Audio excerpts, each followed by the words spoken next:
Sports. We are Sports. We are Ohio.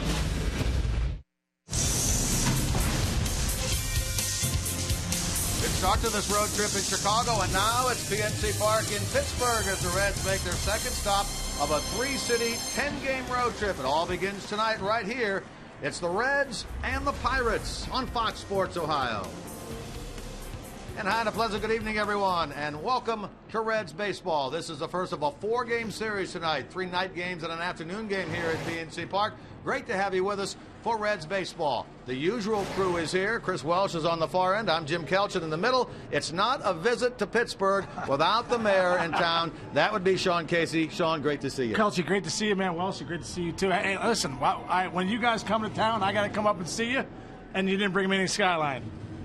Well, we thought you were going to bring us for Nantes. I'll get you some. Well, listen, I guess. we're just glad to have you up here because when you arrived, all you did was go into the clubhouse, talk to all the Pirate people, talk to all the Reds people. We had to send a messenger out to get you up here to do a little work, so you had a good time. I was catching up with some old friends. You know, I get a chance to see BP, all the guys down there, and some of the guys with the Pirates. It's when you come down to the yard, you got to catch up with everybody. Well, listen, the Pirates now, they got off to a great start this year, but as they came home, they've lost the 3-game series against the Milwaukee Brewers. The Reds, on the other hand, a slow start, Sean, but lately they've picked things up. Yeah, and I think, you look at the Pirates, they got off to a good start, but their starting pitching has scuffled lately. Their hitting hasn't been great either. But the Reds, I think their offense is starting to get going. They move Votto into the 2-hole. Mesoraco has swung well all year long. Obviously, Cozart's starting to heat up. You go up and down that lineup. Billy Hamilton's getting hot. So I think, for the Reds right now, you're starting to see that offense getting going.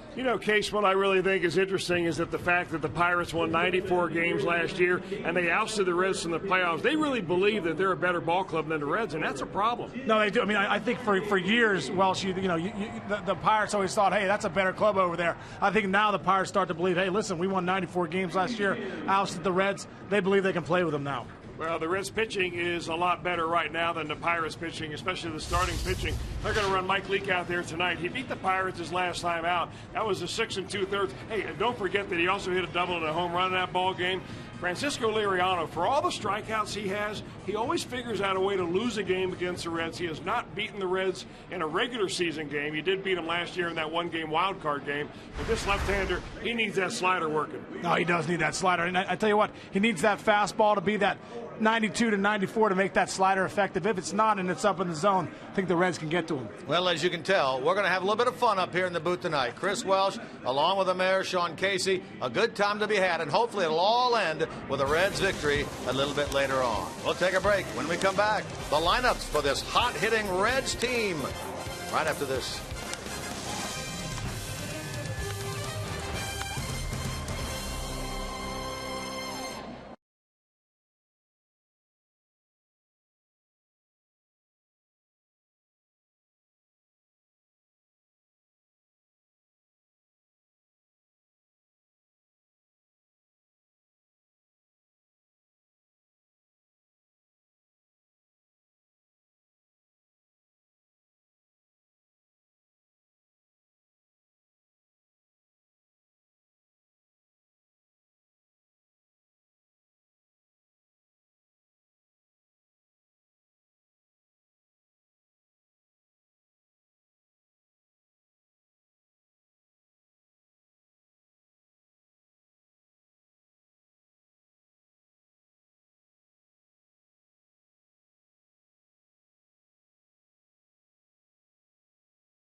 Baseball on Fox Sports Ohio is brought to you by your local Ford dealers. Ford, go further.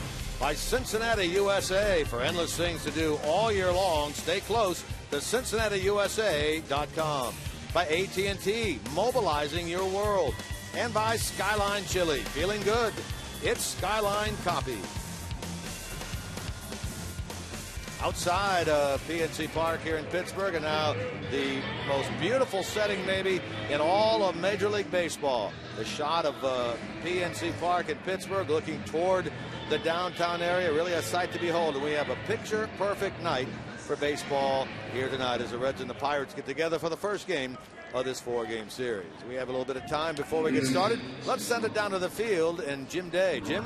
Jim, thank you very much. Billy Hamilton will be leading off once again, and we've talked so much about this guy being a game disruptor, and we saw perfect evidence of this when the Pirates were in Cincinnati. Let's take you back to Wednesday. This is Billy Hamilton on first base, and we actually had a pitcher admit that it disrupted him. Francisco Liriano on the hill, Billy Hamilton on first, Joey Votto at the plate. After the game, Francisco Liriano said, "I was paying too much attention to the runner instead of executing pitches." So here's what happens. He kept throwing over. He kept paying attention to Billy. He grooves the pitch that Votto likes. Votto hits it out. 2-run home run. We heard in spring training Joey Votto say, he told Billy Hamilton, "You are the first guy that has ever protected me." And I know that sounds weird, or the guy that's hitting in front of him, but that is a perfect example of that, how he protected him. He will get pitches that he otherwise wouldn't see with Billy Hamilton on first, disrupting the pitcher. We'll see if it happens again tonight. Jim? And Sean, you were asking the question before we went on the air about Joey Votto in the number 2 hole.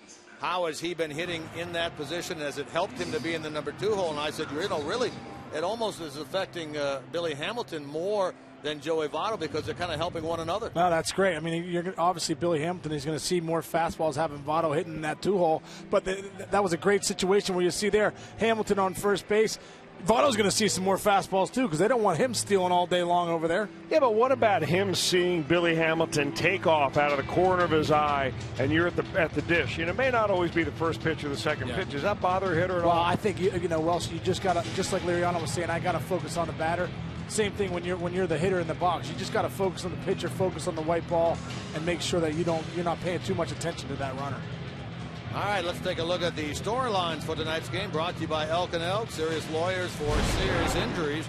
Call 1-800-ELK-OHIO. Let's take a look at the Reds' offense since April the 12th. This is a team that got off to a terrible offensive start, but in the last 10 days, they've done a pretty darn good job. That's pretty impressive right there, to put up those big-time numbers. But, you put Votto there in the 2 hole. You get Mesoraco, obviously has been swinging it so well. It's good to see Billy Hamilton getting on base, wreaking some havoc. It's just that is a potent offense. You knew they'd get going at some point. They weren't going to struggle for that long, and now they're really starting to click on all cylinders. Brian Price's club tries to get within a game of the 500 mark if they can win here tonight. Their win yesterday in Chicago 8-2, and that long 14-inning loss here at PNC Park by Pittsburgh to Milwaukee 3-2 on the Chris Davis 14th inning home run means that the Reds have actually leapfrogged the Pirates and are in the 3rd place, 1/2 game ahead of the Pittsburgh team, albeit only 3 weeks into the season. Yeah, but isn't it kind of amazing, though, if you're Clint Hurdle with the Pirates and you look up and you're only 3 weeks into the season and you're 6 games back, even though you're only 2 games under 500, somebody in your division is playing really well. And for them, of course, it's the Milwaukee Brewers. They had a winning record against the Brewers last year. Right now, they're 1-6 against the Brewers. That's a big turnaround from one year to the next. And a couple big losses with Braun hitting a 2-run home run off Gurley the other night to win the game, and then tied it up yesterday in the 9th. Well, we talked about the 14-inning game yesterday and the home run by Davis, but that was not the big story, of course, yesterday, Chris. This was the big story. Well, what happens is when Carlos Gomez hits a ball, sometimes he likes to watch it, and he liked it right there, and he flipped the bat, and that's Garrett Cole. And Cole didn't like that. He went over to third base right after this slide in, and he made some comments to him like, you know what, if you're going to flip a bat, do it after a home run, not a fly ball. And Gomez didn't like this. I mean, and then the bench is empty, and everybody wants to prove that they're a man. And pretty soon there's punches thrown, and there would be suspensions, and there will be guys that are going to cost some money by MLB digging in their pocket. Russell Martin, the Pirate catcher, and Travis Snyder, an outfielder who were not in the lineup yesterday, were two of the biggest instigators in the whole thing, weren't they? Well, yeah, Schneider kind of came out going after Gomez. And, that's the way Carlos Gomez plays. If you've followed his career over the last 8 years, he's kind of a flashy type guy. And some people take offense to that. I think Garrett Cole even said it in the papers that he wished that he would have just gone back to the mound and thrown another pitch instead of instigating things with him. Well, all right. Well, let's get into this game then, the first of this 4-game series, and take a look at the lineup card put out by Brian Price tonight, brought to you by Meyer. Billy Hamilton will lead off. He'll play center field. Then Votto in the 2-hole. Brandon Phillips hitting third. Todd Frazier, Jay Bruce, Ryan Ludwig in the middle. Then it's Devin Mesoraco, the hottest hitter in all of baseball, in the 7-hole. Zach Cozart, a 3-hit game, including a home run yesterday. He'll hit 8th. And Mike Leake will bat 9th. And he'll round things out for the Reds against this southpaw, Francisco Liriano. He was originally signed by the San Francisco Giants when he was 16 years old. He never made it to the major leagues with San Francisco, but he did spend a long time with the Minnesota Twins. He's now over here with the Pittsburgh Pirates, 30 years old. And what the main thing for Liriano, and we mentioned this, Sean, in the open, is that his fastball is not as fast as it was last year. I mean, he's down, in the 91-mile-an-hour range instead of the 93-mile-an-hour range, and a mile and a half doesn't sound like much, but to a pitcher it does mean a lot. And for him, Welsh, it means everything, because when he can get that fastball in the mid-90s range and then come back with that slider that's in the upper 80s, as a hitter, that's devastating. Now the 16-game winner from a year ago, still looking for his first win of this year. He gets Billy Hamilton to lead things off, and did he hit him right to get things going? He sure did, right on the outer part of the left leg, and Billy Hamilton is aboard. Well, this is kind of interesting here, given the recent history of these two teams over the last year. They've hit each other more than any two teams in baseball. I don't think that was intentional. It was just one of those balls, probably a cut fastball or a slider that just came inside. Got him right on the shin, hopefully not the knee. Well, that's the one guy, too. This is the one guy, cut him in the back leg, too. That's the one guy, though, Francisco Liriano does not want to put on base to start the game, is Billy Hamilton. Well, you guys highlighted earlier the fact that it was Hamilton on base distracting Liriano when Votto was up late in that game on Wednesday at the Great American Ballpark, and Votto hit the home run. Now, Billy really is ailing here, and so here comes Brian Price, the manager of the Reds, out of the dugout. Here's Paul Lassard, the head trainer, and they all will convene in foul ground down near first base to check on the well-being of Billy Hamilton. It looked like it got him pretty good, Welsh. It looked like it was down more towards the shin ankle bone, where there's not a lot of meat hanging out there. He doesn't have a lot of meat on him anyway, but if it got him on that round bone on the inside of your ankle, that's what they're probably worried about. It's right about the shin, it looks like, in that shin area where there's not a lot of padding. Well, even as fast and as quick as Billy Hamilton is, he can't always dodge the 100 or so mile-an-hour fastball. Maybe not 100 from free. They're like heat-seeking missiles sometimes. There you go. So it's Votto who gets a chance to face Liriano from the stretch here in the early going of this game.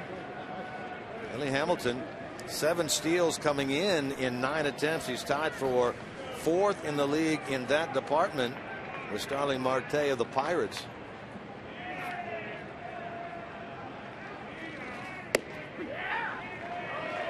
Of course, the last time Votto saw Liriano was that 7th inning of the game on Wednesday afternoon in Cincinnati when he hit the 2-run homer. Votto 3 for 11 up in Chicago. He comes in at 317 with 4 home runs.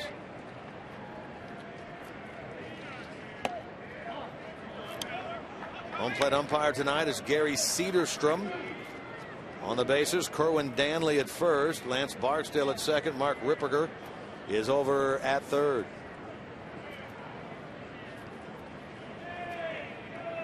Reds last year here at PNC in the regular season, 4 wins, 5 losses.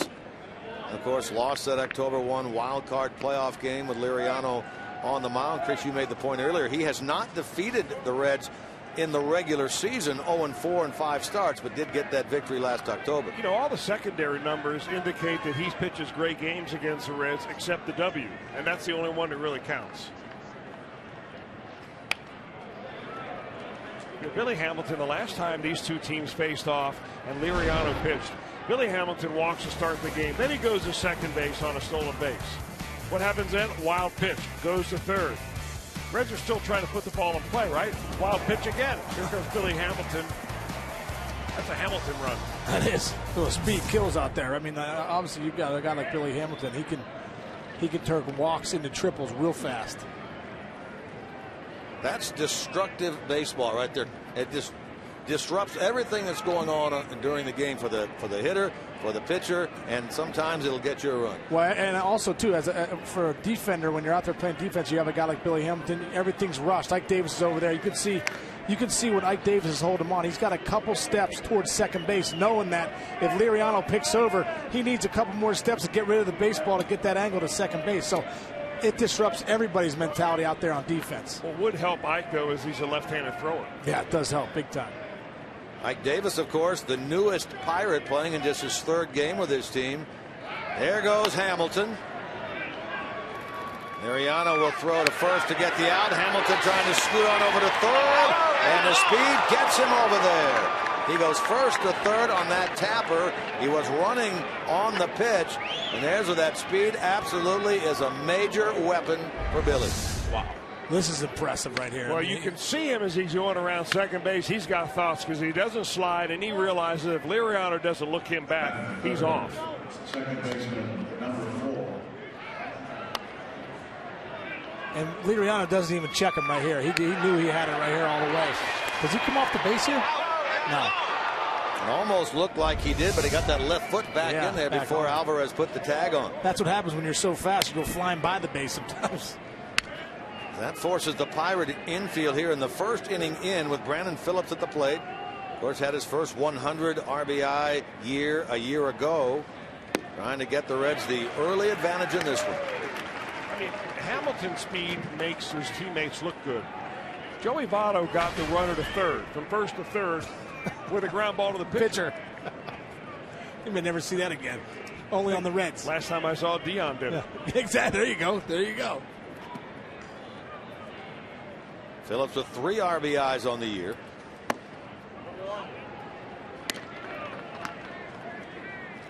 Hitting .270. Did not have a good series in Chicago. He was 1 for 12, and in fact, he comes into this game 1 for his last 16.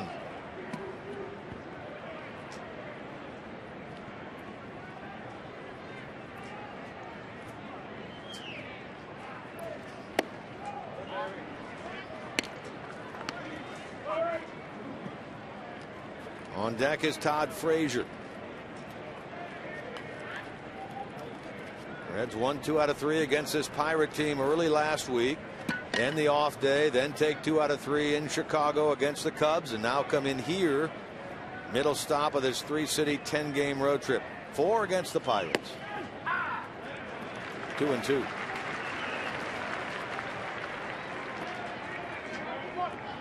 Phillips, of course, left that game on Friday in Chicago after tweaking his back, having some back spasms in the first inning in that at bat. He did get a hit, played a couple more innings, then left the game. Keith Olbermann kind of did a number on him in terms of the photo bombing that he did later on. To third, runner coming home, safe at the plate. Hamilton got around the tag of Russell Martin, and the Reds take the early lead on the 4th RBI of the year by Brandon Phillips. No, I mean, how impressive is that, Welsh? Right there, you got a ground ball to third base. Obviously, Billy Hamilton's going on contact with his speed, but he's off and running. This is a great play by Hamilton. That was interesting play at the plate. We've seen a lot of awkward plays at the plate this year with that rule that you can't block the plate. Well, Billy's not going to run anybody over, but it was kind of an odd throwing angle right there by the third baseman Alvarez. He didn't really have a good throwing lane, and that's why he ended up bouncing the ball. And boy, you're right. Russell Martin he couldn't block the plate because he didn't have the ball. Now, last year, he's all over in front of home plate. Nowhere near that plate would Billy Hamilton get until that rule change happened. He's all over it. He probably smothers it and just drops down, and he has the out. But, now that with the new rule they have with blocking the plate, you're seeing a lot of that right there with the catcher becoming almost like a shortstop with the catch and tag. They'll give Phillips a fielder's choice and a run batted in. The Reds a 1-0 lead, and they manufacture, because of speed, at least 1 run so far here in the inning. Now it's Todd Frazier. He was one of 5 Reds who had a multi-hit game yesterday. Todd was 2 for 5, a single, a double, a run batted in. And the 15-hit attack yesterday that equaled the season high for the Reds in hits.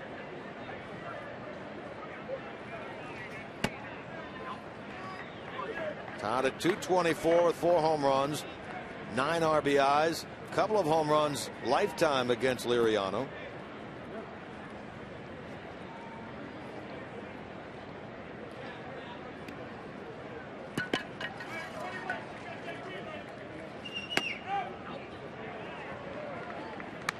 Now, this is a situation when you get to Liriano, you get him to 3-1. You really want to hit the fastball off him.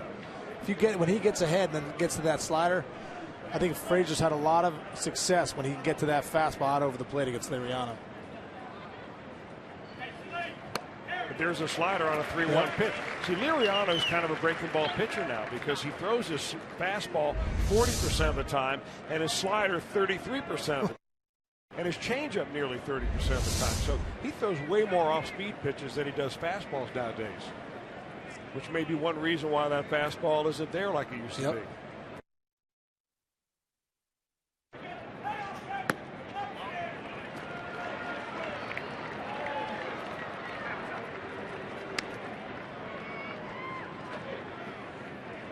Batting fifth, right fielder, number 32, Jay Bruce.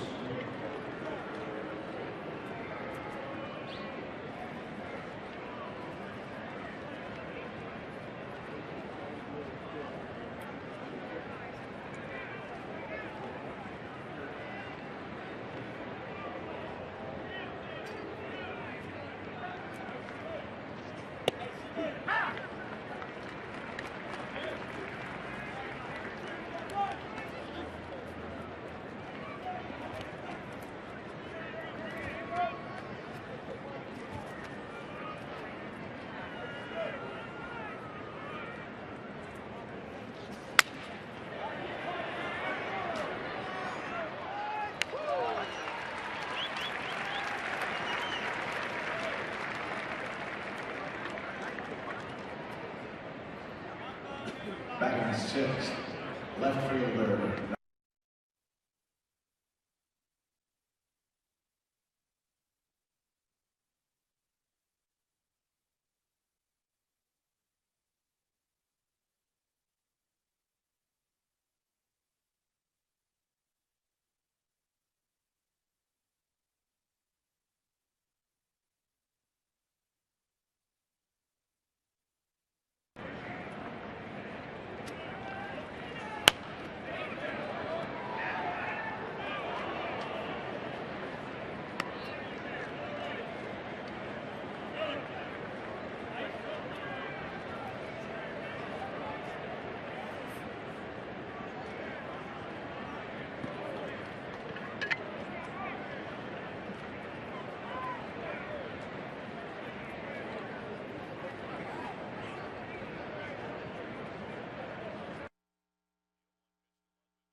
When he came back last year, he was not even close to being ready to come back. I mean, he missed the whole year, shoulder injury. You're not allowed to get in the weight room, throw any weight around, and he felt weak. And he can tell you the exact day that the doctors allowed him to go into the weight room and start pumping some iron. And it's sometime in November. And he says, I feel 100% different this year than last year because of that. It makes all the difference in the world. I remember I had that shoulder surgery in 2002. It took me a full year to really feel like that strength was back and you know, you have to feel strong again. Now Martin and Liriano will get together here. We're in the top of the first.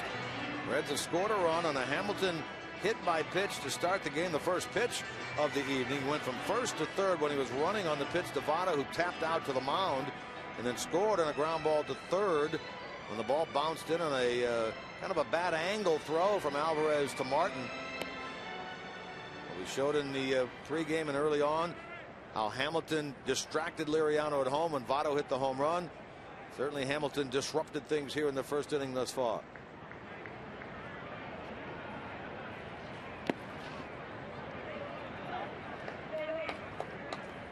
Opportunity for a bigger inning here with Phillips out at second, Frazier at first.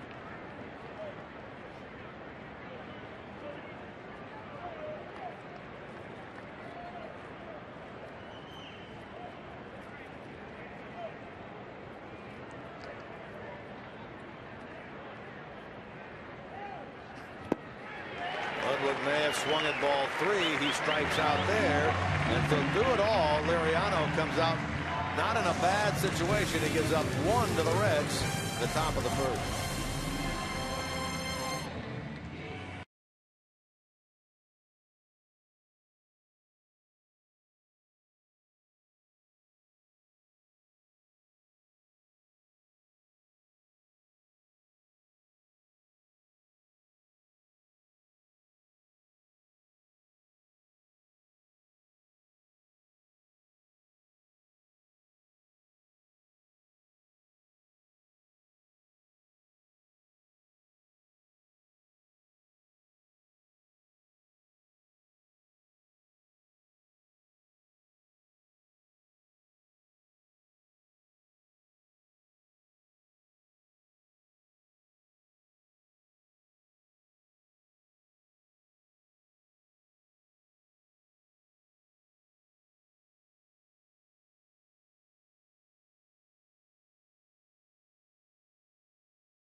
Authority of the Cincinnati Reds. It may not be reproduced or retransmitted in any form, and the accounts and descriptions of this game may not be disseminated without the express written consent of the Cincinnati Reds.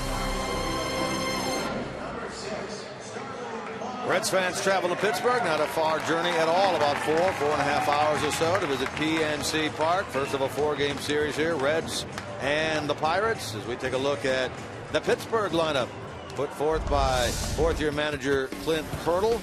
Starling Marte, then Russell Martin, then Andrew McCutchen. Cleanup hitter is Pedro Alvarez. Neil Walker, 5 for 12 against the Reds so far this year with 3 home runs in the 5 spot. Then the new Pirate, Ike Davis. Bottom 3 include Jose Tabata, Clint Barmas, Francisco Liriano. Against the right-hander, goes to work against them, Mike Leake. Leake making start number 4, record of 2-1, a 2.95 ERA. Faced and defeated the Pirates last Tuesday at home 7-5, going 6 2/3. And his line was pretty good, but he was really, I thought, more dominant than the line indicates. He gave up 3 runs in 6 2/3, but had 4 1-2-3 innings in that game. I'll tell you what he does. He works fast. I mean, get it? Give it to me. Yeah. You know, sometimes too, as a hitter too, you have a guy that works fast. You got to start working fast in the box. Get ready, get set. You know, some guys aren't ready to hit. No, it's that quick. I mean, he dictates the pace of the game by moving like that. Saw that strikeout total. He had 8 against the Pirates, equaling a career high. Here's a guy who's 26 years old. He's making his 113th major league start already. That's what happens when you never go to the minors. Bruce chasing, Votto chasing, Phillips over there as well, and Joey Votto goes a long way to make the catch in that ball and foul ground to retire Marte. That's a great play by Votto right there. He had a beat on it the whole time. You saw Jay Bruce kind of say, okay, I think he has it. That was a tough play right there. It is a tough play. And there are a lot of first basemen that really aren't that good at catching pop-ups. No, exactly. And he went a long way. Almost became like he was like the right fielder right there. Votto having a good time down there as the Pirates now send up their catcher, Russell Martin. You know, the Reds have benefited with Votto moving to the 2-hole. The Pirates can say the same thing about Russell Martin moving to the second spot. He's 5 for 12 since moving to the 2-hole in the lineup. Phillips will retire the Pirate catcher here. Very quickly 2 out. Take a look at the Cincinnati Reds defensively, brought to you by your Ford dealers behind Mike Leake tonight. This is the usual Reds lineup. Ludwig, Hamilton, Bruce left to right. Frazier, Cozart, Phillips, Votto third to first. Lead caught by the scorching hot Devin Mesoraco from Puxatawny, Pennsylvania. Not far from here at all, right? No, not far from here at all. No doubt Rock has some family members here tonight. What is that, 70, 80 miles or so from here? It's probably a little hour and a half. I would imagine there are a lot of Devin Mesoraco fans and family here tonight at the park. They think this is the one place where Mesoraco gets a lot of family members. He leaves a lot of tickets. It costs him a lot of money this game. I would imagine Chris Heise, who's from a little bit further away, Lancaster. Yeah, he's got some folks here tonight. He said he has some. I think his wife here is here tonight. He has some family here too. League falls behind McCutchen at 3-0. McCutchen at 243 with a homer and 10. He had a nice series against the Reds over in Cincinnati.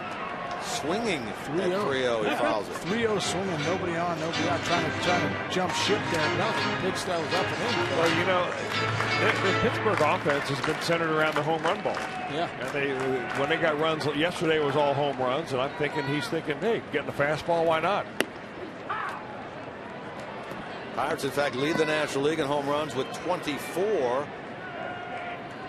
I guess when you're the reigning MVP, you can do whatever you want. Exactly.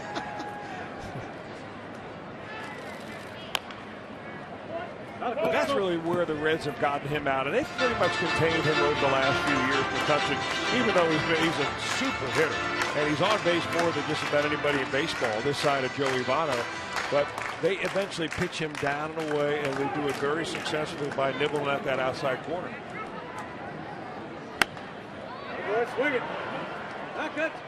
Into the seats that ball goes.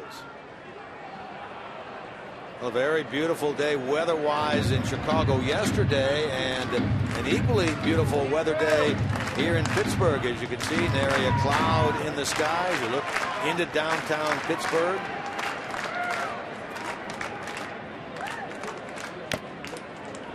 Is there a better view from a ballpark than right here anywhere in the big leagues? You guys have been around. There isn't. I don't think so. I mean, this is such a beautiful, you know, the backdrop of the skyline of Pittsburgh. You know what a beautiful city it is, and you know, this is one of a kind design here. And that Roberto Clemente Bridge, the yellow bridge you see out beyond the ballpark. McCutchen reaches on a 3-2 ball from Leake, and the Pirates have a first-inning base run. I don't want to have any Reds fans take this the wrong way, but it's really good for baseball, good for Pittsburgh. But the Pirates have had a pretty good run here the last few years. Because for so many years, 2 decades, you know, they had a losing record. They weren't getting anybody in this ballpark. It was a great place to watch a game, and you could pick your seat because there was nobody here. Now, weekend games are tougher to get tickets at. They're drawing better. It's good for everybody. And also, when come postseason time last year, it made you think of the old 70s rivalry between, you know, the Pirates and the Big Red Machine of the great matchups they had. You know, I think that it's good for baseball to have that rivalry back. Phillips to his right has the ball careen off his glove, and he will have no play. Lost his leather on that ball.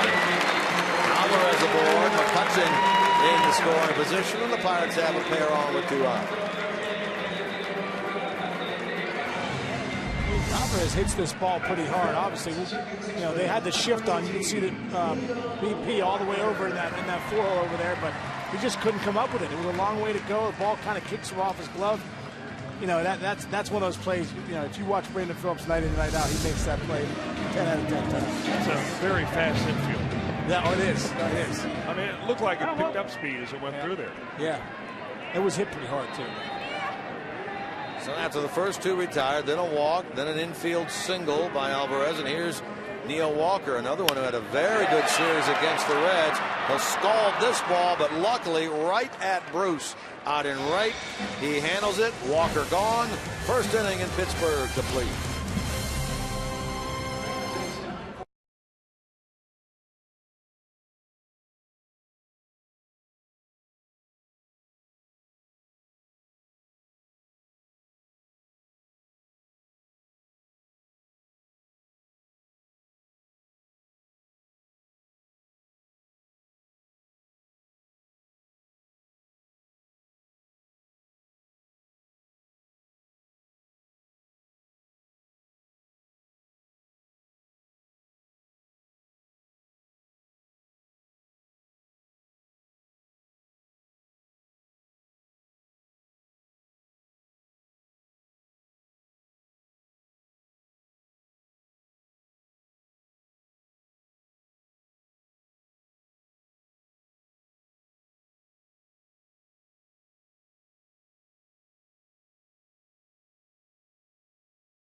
IGS bringing the energy. The last 6 Reds to hit over 500 in their first 38 plate appearances of the season. There's Devin Mesoraco, who has done an incredible job, hitting .515 at the start of the year. Bruce is on that list. Barry Larkin, the Hall of Famer there. ED is there, and of course the hit king back in 1976, the first one to do it. Shake it down a lot of ways. Devin Mesoraco has just been crushing the ball since the season began for him, which wasn't until April the 8th because he got started the year on the DL. Well, this is a time when you're a player like Devin Mesoraco, you can't wait to get to the yard, Welsh. You can't wait to get in the batter's box because you know you're going to hit something hard somewhere.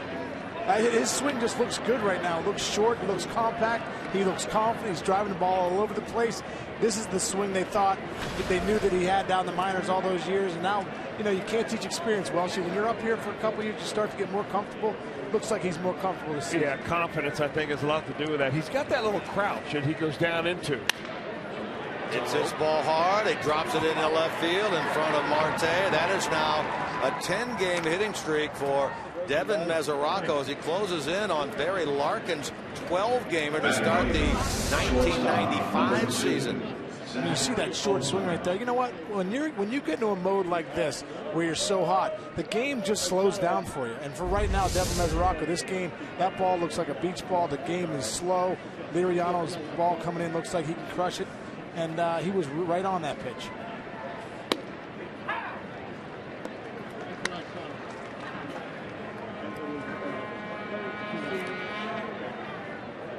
Longest by a Reds catcher, the 10-game hitting streak since Willard Hershberger back in 1940, who hit in 11. You got his baseball card, Jimmy? Actually, I do not. The old Hershberger. Yeah. Wonder what his teammates called him. I think they serve a sandwich here at Pittsburgh game now, don't they? I think they do. Half-pound Hershberger. Half-pound Hershberger. There you go, Coach. You like it. As a half-pounder, I'd be all over it. Here's Cozart. It was nice to see him get that 3 hits yesterday because he's really gotten out of the gate slowly. Yeah, he really has. And I think Cozy has hit a couple balls square that haven't fallen for him. But when you go out there and get a 3-hit game and do some damage, we talked about it, Welshie, it brings you confidence. And this game's a game of confidence. Well, it's so easy to look at the scoreboard and see that you're still riding the interstate with your batting average. You want to get off that. Yeah. Anything that begins with 1 is a bad thing. But little by little, he's coming up there, and I think that the pressure's off him now that he's had a few hits. He's hit a home run. He's had a couple of good games. I'll tell you, the first few games of the year, though, he's probably wondering if he'd ever get another hit. Oh, yeah. You know what I used to do, and I think a lot of guys do? You break at the beginning of the year, it can be so magnified because everybody's so excited to be here. And you look at you struggle out the gates. I say, okay, I'm not going to look at my batting average until I'm 100 plate appearances into the season. And whenever I would do that, I'd feel okay. If I got off to a slow start, I'd say, listen, I just need a couple games of a 3 for 4 or a 3 for 5. All of a sudden, I go from hitting 140. Next thing you know, I'm hitting 250. That's got to be easier said though than done to not look. No, it's tough to do. But I tell you what. You mentally have to say to yourself, I'm going to commit to that process. My first 100 at bats. That's what I'm going to do. And this is the nasty slider right here, Welsh, that we talked about. He throws it exactly where you want it. If you're a left-handed pitcher, you want to drop that slider on the back foot of a right-handed hitter because it looks good coming in there, and there's no way you're going to put the bat on it and keep it fair. Second strikeout for Liriano, who now gets Mike Leake. Mike showing bunt. Remember, Leake had a nice game not only on the mound but at the plate in that game against the Pirates last Tuesday. A double and a 2-run homer, his 3rd career home run in the 6th inning against Garrett Cole. If I'm Brian Price, though, Welshie, what do you think? This is the one guy I treat more like a hitter. Yeah. And I know this is a situation maybe where he wants to get the run over, but this guy can flat out hit. He's almost like a weapon in your lineup. Martin thought about it, but eventually throws to Ike Davis at first. Leake gets the sacrifice. That is his first of the year, and an opportunity with 2 out for Billy Hamilton. I think back when we used to play the Cardinals, and La Russa would have Rick Ankiel, and he was almost like a DH when he was in there pitching. Yeah. You have Ankiel that was just a bonus. I look at Mike Leake that way too. He could flat out swing the stick. Yeah, they're playing for 1 run right here, though, and I can see why he'd want to bunt him over right there. Stay away from a double play ball that would end the inning. Keep the inning alive. Billy Hamilton, get him up here again. He's going so good. Right.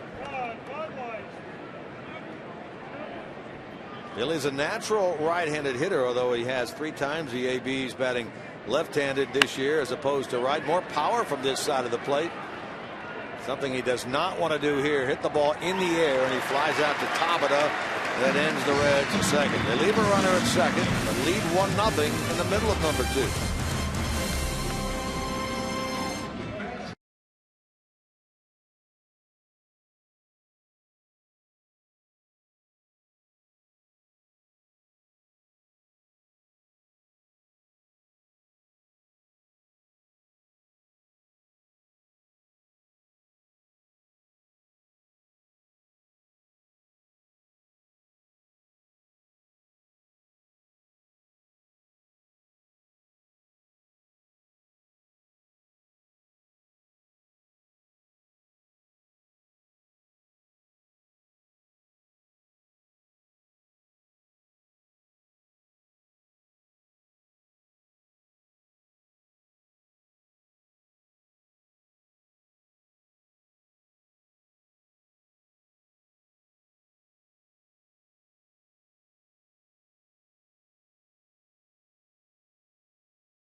Fox Sports Ohio.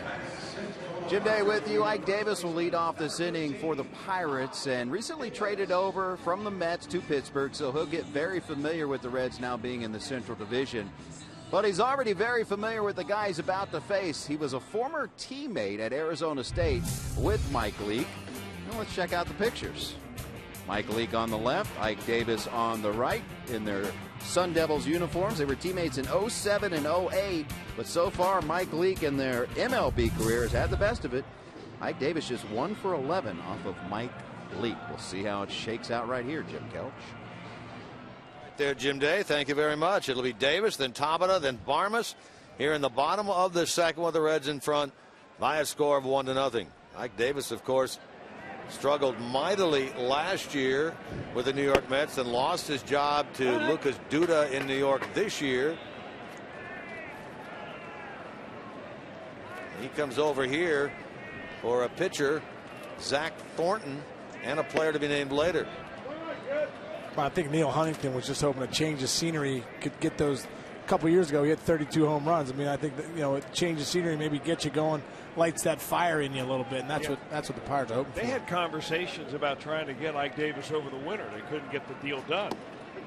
And then when the Mets finally decided to use Lucas Duda as their everyday first baseman, that made Ike available. And I mean, here's one of the ways people trade is you trade for other people's former #1 picks, and that's what Davis was. He slaps this ball out of the left field, so he gets his 4th hit in 10 ABs in his 3rd game now with Pittsburgh. That wasn't a bad pitch from Mike Leake right there. That ball was down the way. That's a different Ike Davis, though. Hitting the ball the other way like that. It always seemed like he was wanting to rip that ball and see if he could hit it the right field as hard as he could. He's just going right with that pitch. That ball's down around chin high.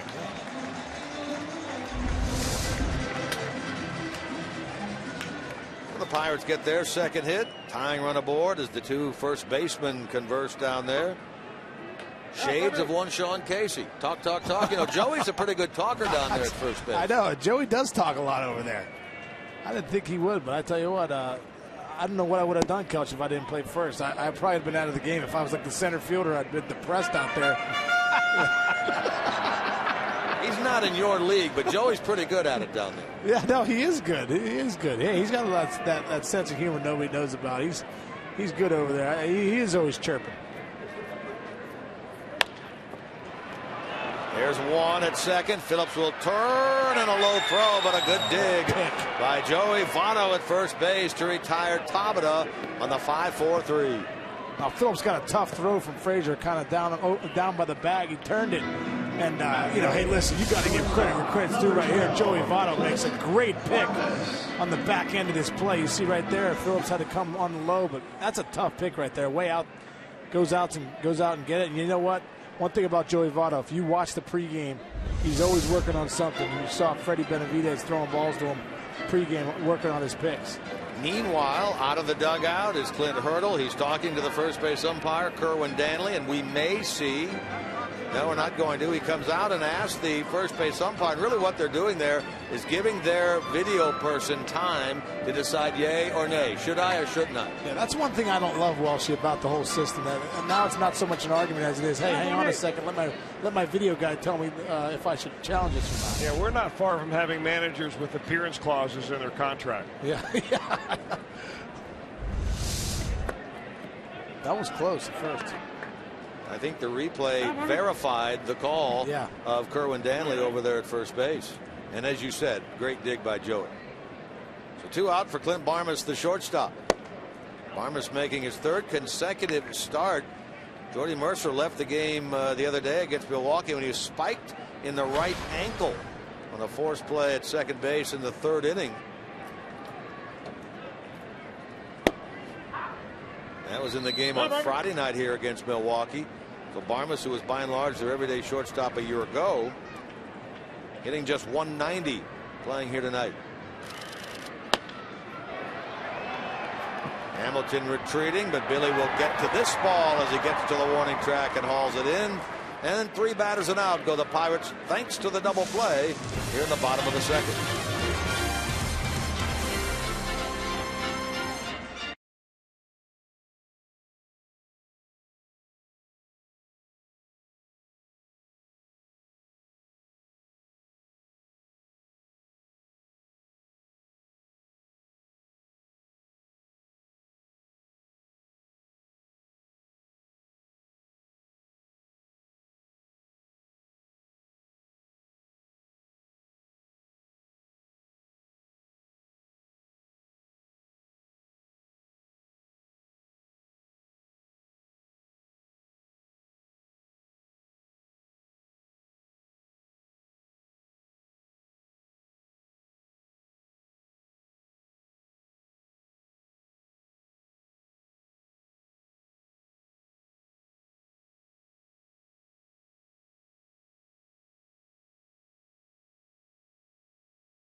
Fourth at Great American Ballpark. Saturday, May the 3rd. Arrive early. Be one of the first 20,000 fans to receive a Star Wars t-shirt thanks to Cons. Cheer on your Reds as they take on the Milwaukee Brewers and enjoy a weekend of Star Wars fun. For tickets, 513-381-REDS. You can also visit select Kroger locations or go to Reds.com.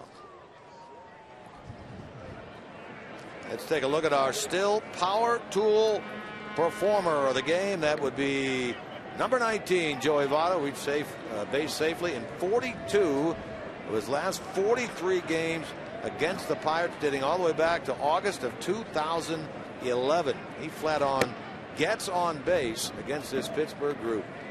42 of 43. That's pretty impressive. That's really impressive. That's because he doesn't give one pitch away. He mentally shows up every pitch. Tough out. Like the hitting streak we talked about earlier this year in New York, Brandon Phillips had hit in 27 straight games against the Mets played in New York. Pretty incredible. That's impressive. Hey, sometimes you get comfortable with the team, you get comfortable with the place on the road, and obviously Brandon Phillips is comfortable there. Good location there by Liriano, and he's ahead of Votto 1-2. He's Votto at the plate in the first inning with Hamilton running, and that ball tapped to the third base side of the mound, which Hamilton was able to go from first to third. Didn't it look like Joey right there trying to throw his shoulder into that? It was kind of up and in, but he looked like he tried to lean into it. You want to do that on a breaking ball, maybe not a fastball. Oh yeah, I'd wear that all day long, especially 1-2.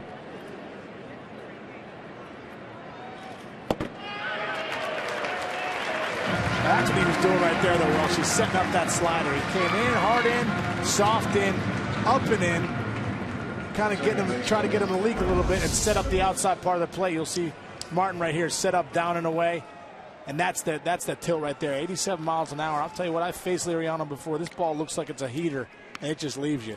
Well, the one thing that they tell you about Liriano, the hitters that face him, say that when he comes through with his full delivery like this, it almost like he jumps at you. It's like an explosion, and he gets you set up for a fastball. That's one reason why the slider's so good. Phillips golfs this ball to center. McCutchen retreating. He's not going to get it. It's off the wall. There goes Brandon headed for second. He will glide in there with a one-out double for Brandon Phillips. That is a two-base hit, his third of the year. Boy, he golfed that thing from about a little below the knees, it looked like. Yeah, he went down to get that ball. He squared up. It was this ball.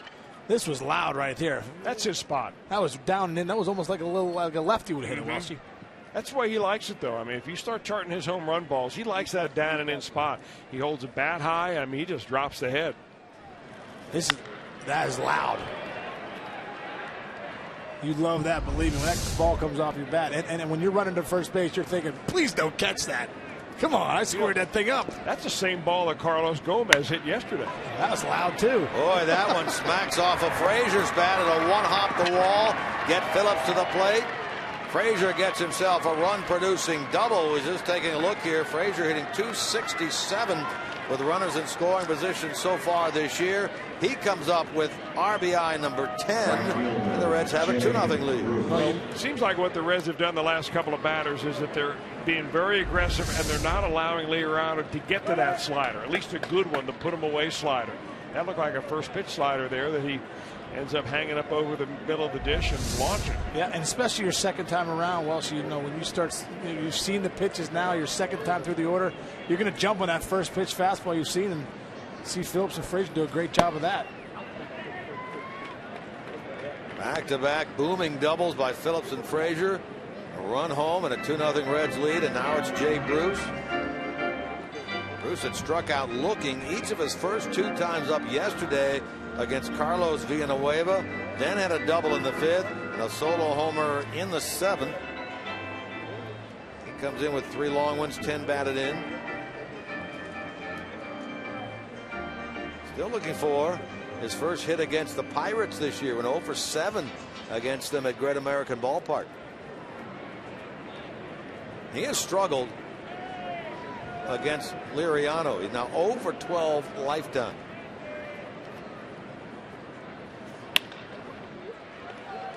Nice range to his right by Ike Davis, feeds the pitcher. Bruce doesn't get the hit, but he does move the runner along, so Frazier now third with 2 outs. Oh, he hit that ball hard right there. I mean, obviously, if you're Jay Bruce, you don't want to hear that. You want to hit, but you know, he hits this ball right on the screws. Ike Davis really makes a nice play on him, going to his right, spins around, Liriano covers, but Bruce hit that one good. Well, the Pirates had Travis Ishikawa actually playing first base early on in the season, a left-handed hitter. Then Gabby Sanchez got an opportunity when Ishikawa didn't hit like they had thought he might. Now when they signed Davis, they trade for him. Ishikawa no longer around for this club. Yeah, well, they feel like Ike Davis has a little bit more power, a little bit more experience than Ishikawa. You kind of wonder if you're Andrew Lambeau, the 25, 26-year-old who's doing pretty well down at Indianapolis, their AAA club. What is he thinking now when they go out and get Ike Davis? Yeah, and I thought, at spring training, when they went to spring training, Lambeau, he got a lot of reps over there at first base, but they felt like he would be the guy. Him and Sanchez would split time, and that didn't pan out.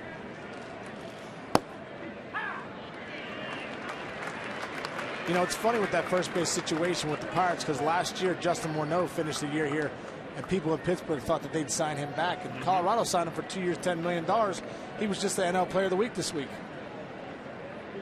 Yeah, of the two players that they had brought in last year, Morneau and Bird, clearly Bird did more to help this club, it appeared, than Morneau did. Out at first is Ludwig on the ground ball.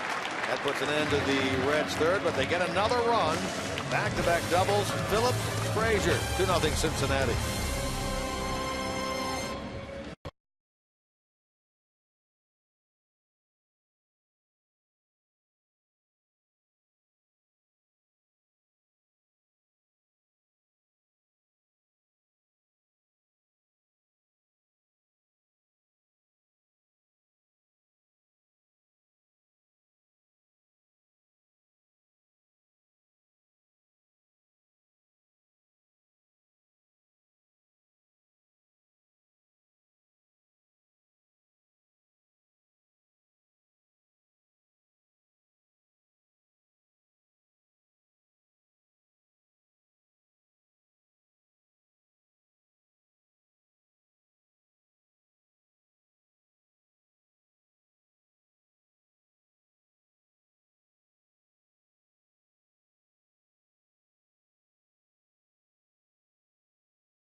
By the JTM Food Group. Let's create great dishes together. By Toyota. For over 30 Toyota offers, visit buyatoyota.com. And go for the save on Wings Tuesday with specially priced wings all day. Buffalo Wild Wings. Wings, beer, sports. That's right up your alley. What else would you want? What else would you want in life right there? Wings, beer, and sports. Oh man, I tell you what. When I used to go home, I was a Buffalo Wild Wings in Cincinnati, right by my house, and I used to. It was a little late to order those, but that's when I was burning a lot of calories. I get a little quick bucket of 25, Welshie. Quick bucket. Quick bucket of 25. I ate them real quick. That would mean you crushed them. I crushed them.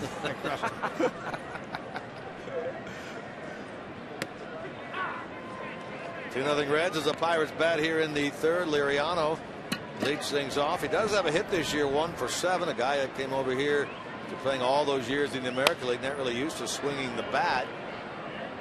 And he will be retired by Frazier to get the home third started.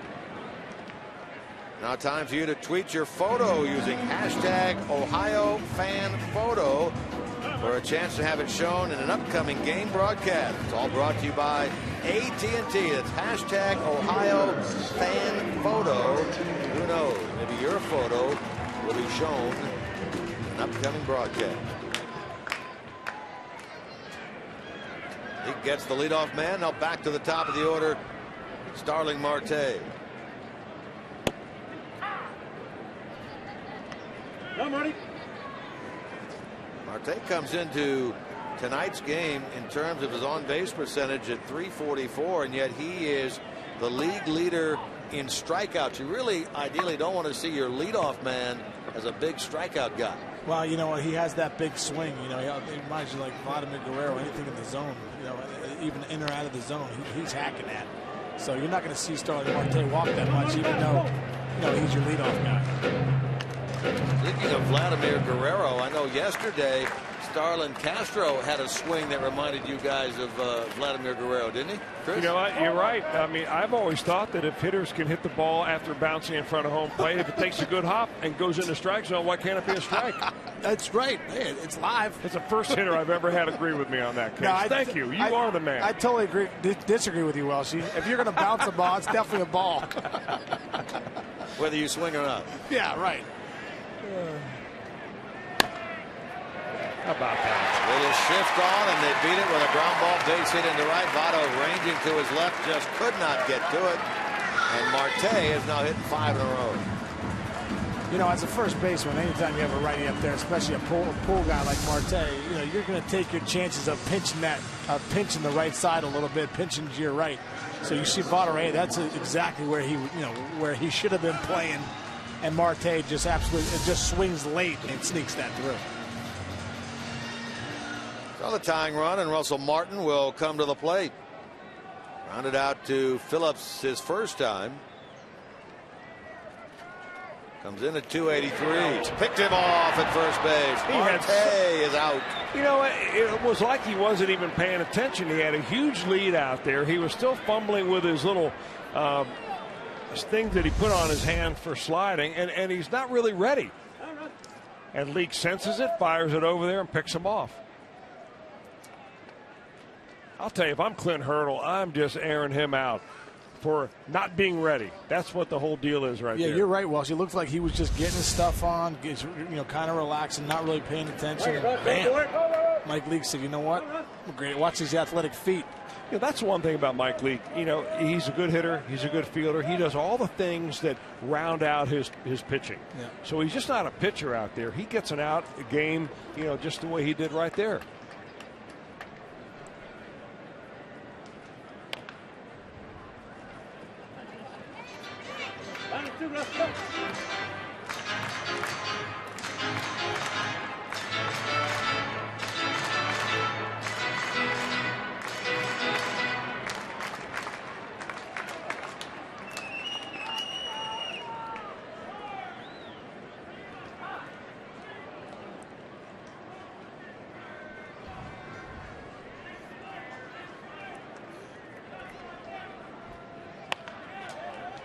Righted Frazier.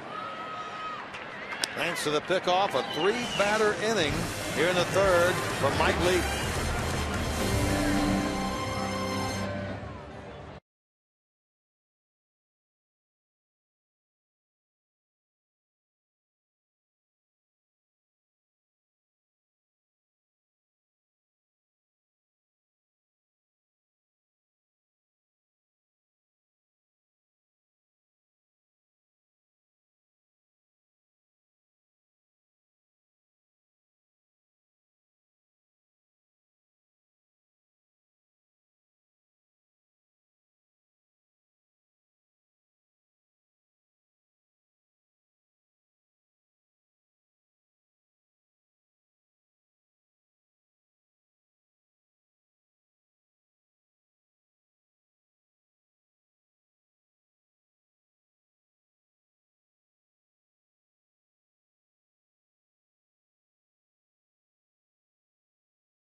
Fox Sports Ohio. Jim Day back with you. Devin Mesoraco set to lead off this half of the inning for Cincinnati, and already a single tonight, the hottest hitter in baseball right now. Now, talking to Devin Mesoraco, he said during the offseason, the first time that when he found out that Don Long was going to be the hitting coach, they both exchanged some video on Mesoraco's swing, basically, and over the phone they discovered 2 areas of concern in his swing. Now, Devin wouldn't tell me what those 2 areas are for obvious reasons, but he credits Don Long in the work that they did in spring training in correcting those 2 areas in his swing. And man, has it paid off big time. We've seen dividends already, obviously. It's the first time we've had a chance to talk about Don Long.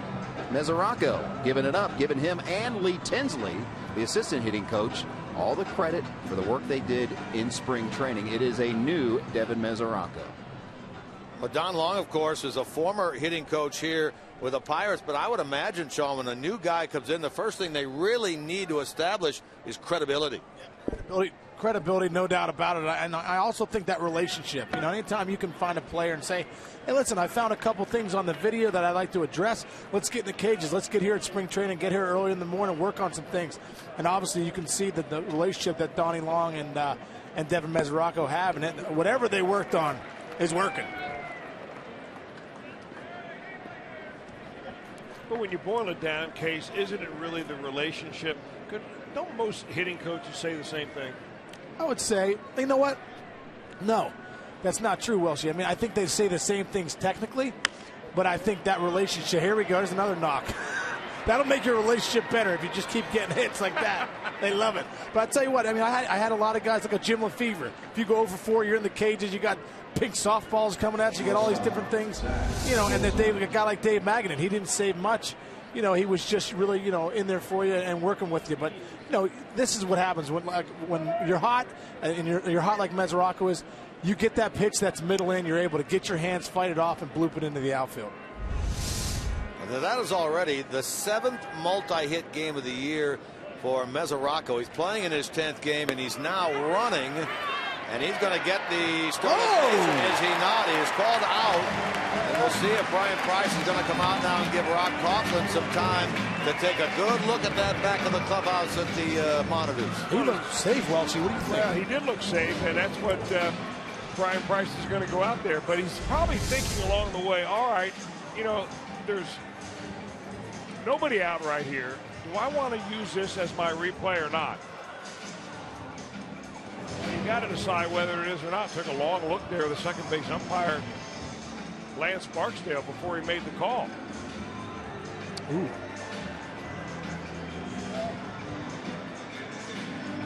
Mistletoe right here. He's in there. They apparently are not going to challenge this. Well, that last replay made it appear as if Mesoraco was in there. Yeah, but it may not have been the type of play that Brian Price wants to use his replay option on. Yeah, I think right now he's saying, you know what, we're in the 4th inning. Now's not the time. Although if he gets it correct, he does get another one. That was too dicey. So it'll go down as a caught stealing for Mesoraco, and 1 out in the inning. I like that aggressiveness, though. Yeah, love it. Reds come into this game 18 stolen bases, tied for 2nd in the National League. The Dodgers have 21. The Mets and the Reds went into today with 18. I think Liriano really's got some run on that fastball. I mean, that really has that 2-seamer that he throws almost exclusively really runs away from right-handers. And that slider goes the other way. So he's got 2 pitches that are pretty close in speed that are going one way or the other. McCutchen on the run, and McCutchen will get to that ball for the 2nd out. Now he can cover some ground right there. He can cover some ground, and so can Marte. That's why they say Marte might even be a better center fielder than McCutchen, if you can believe it. But look at McCutchen. He's special out there as far as covering ground. It's a big outfield, too. Oh, there's a lot of grass out there. 410 left center. That's the infamous North Shore notch out there, isn't it? Yeah. 410 mark. Yep. You didn't care about those, Case. You were aiming for the river. Yeah, I was. I used to, you know what? I tell you what. That's further than you think it is, because when you have to go to right field, you got to go up top too. While line drives don't get out over there. Hitting off that wall. Yeah. Here. Were you watching the game the other night? Here. Leake laid down a sacrifice bunt his first time, his first sacrifice of the year. Career-wise, a .250 hitter at the start of the night.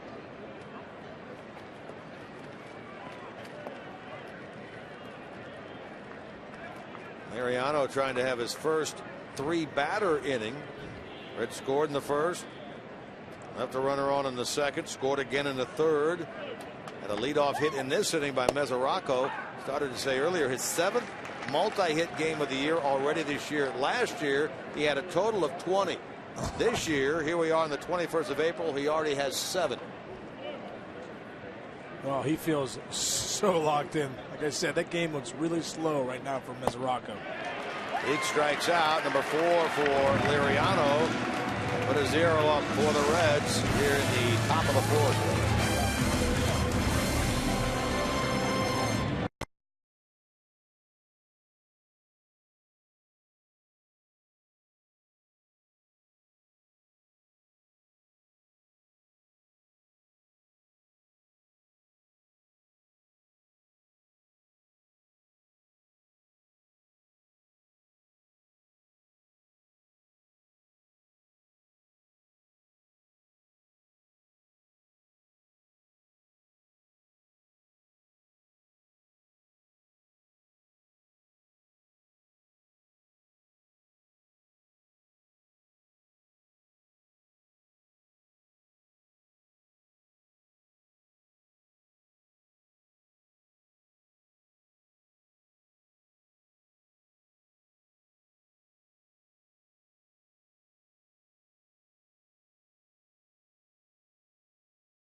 Flip to another school, plus the NFL draft is less than 3 weeks away. The newest mock draft is up for viewing. Get complete coverage of all of today's action involving Ohio sports on foxsportsohio.com.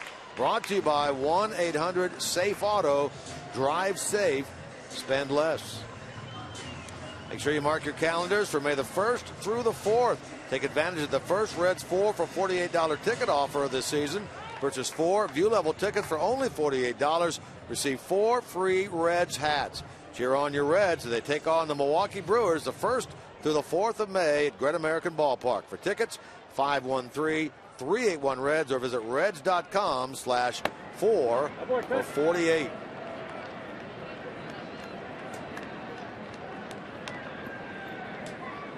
I want to congratulate the Columbus Blue Jackets on their victory right here in Pittsburgh a couple of nights ago. It was their first ever playoff win. So that series is a number 1 seed versus number 8 is tied 1-1. And in fact, the Blue Jackets playing tonight and off to a good start in their game at home against the Penguins, leading 2-0 in the second period.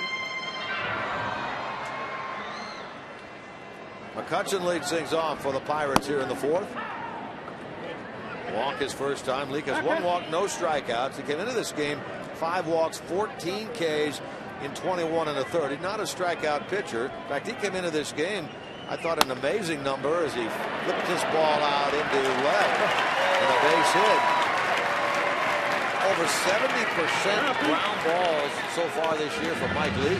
Well, that's way above his normal average. I mean, he's a ground ball pitcher anyway because he keeps the ball down, he moves it, he changes speeds. He's not a high strikeout pitcher because he doesn't have that four-seam fastball. But when you're getting 70 to 78%, depending on which website you read, I mean, that's off the charts. Nobody's that high. McCutchen does a great job right there, getting out of his front foot, but still keeping his hands back enough where he was able to just flick the ball out there to left. I think they're talking MVP trophies. Yeah, yeah. Who's going to win it? Who's going to win it this year? Here's Pedro Alvarez. He had a infield single. His hard ground ball knocked the glove off of Brandon Phillips out at second base. Reds have turned one double play this year. This ball is going to be hit over the head of Bruce and off the wall. McCutchen racing to third. He will be held there by Nick Leyva. In the second with a slide is Pedro Alvarez. He came into this game hitting 174. He gets the best of Mike Leake there with a two-base hit. Only his second double of the year. Well, this is when he's dangerous, when he can get these arms extended. You see Pedro Alvarez get that ball out front. Mike Leake left that ball up and in, and Alvarez does a good job of getting those arms extended, hits a rocket off the wall. But they were able to hold him. Jay Bruce does a great job of getting that ball off the wall, able to hold Andrew McCutchen there at third base.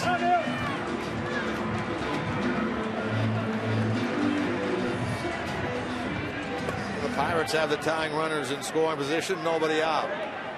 Neil Walker, as you mentioned, had a very good series against the Reds over in Pittsburgh, in Cincinnati, and hit the ball very hard his first time, lined out to Bruce out in right. Switch hitter batting for the left side, and he is hit by a pitch. Hamilton was hit by a pitch to start the game, and now Walker hit by a pitch here. Bases loaded, nobody out.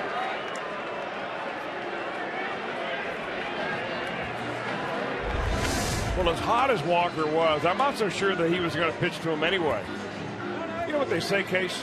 Keeps your walks down. That does keep your walks down.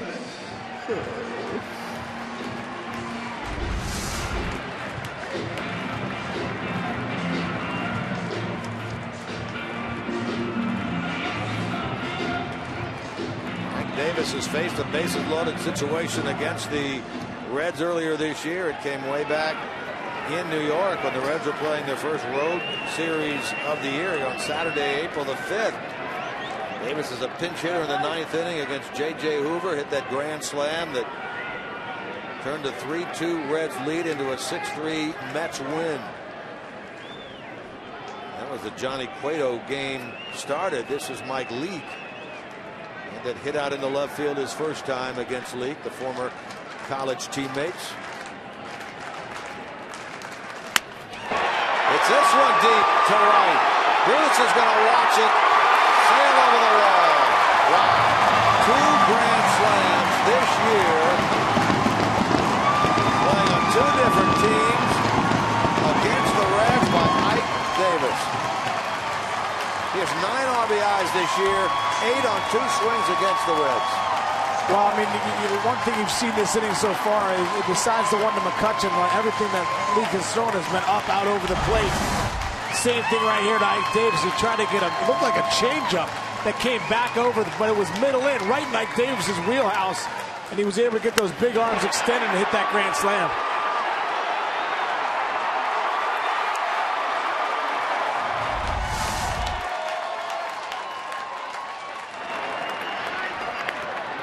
Tabata thrown out by Kozar at the shortstop for the first out of the inning.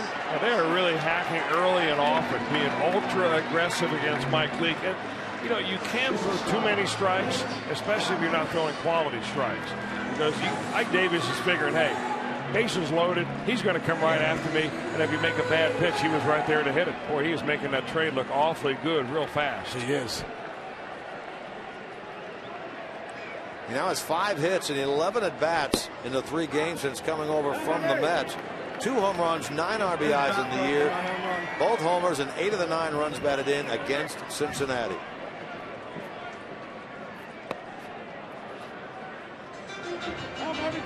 The Pirates now lead at 4-2.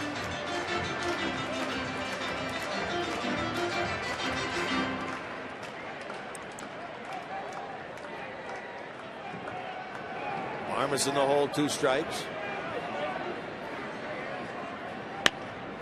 Warm it up, boy.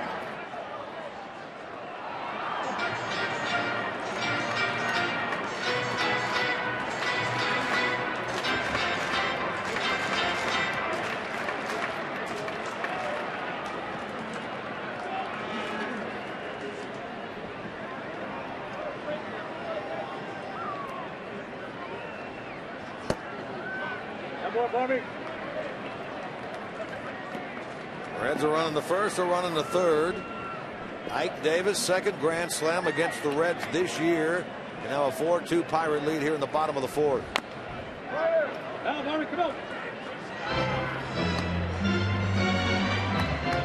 25th home run by Pittsburgh this season. We mentioned they come in tops in the National League in that department, despite having one of the worst team batting averages near the bottom of the league at .232 at the start of the day.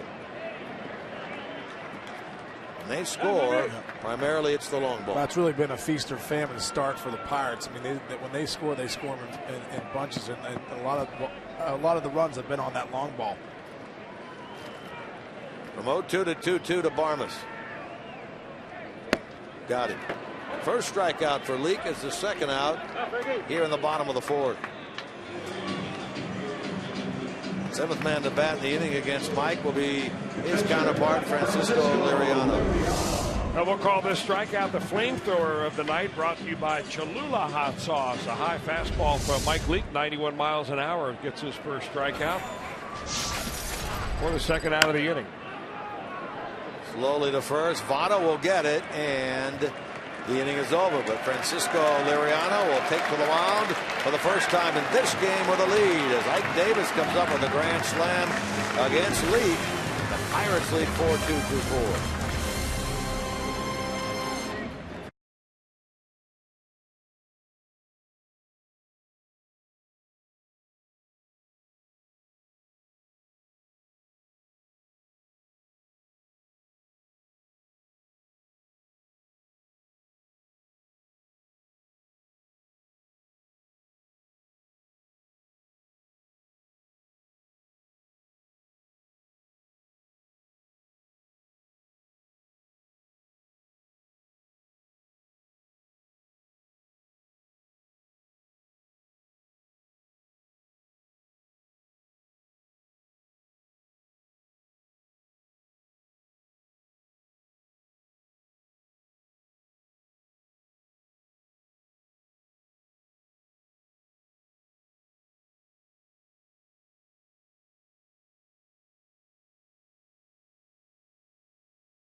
Sports fans really know their sports trivia and can win some beer money, presented by Yuengling Light Lager.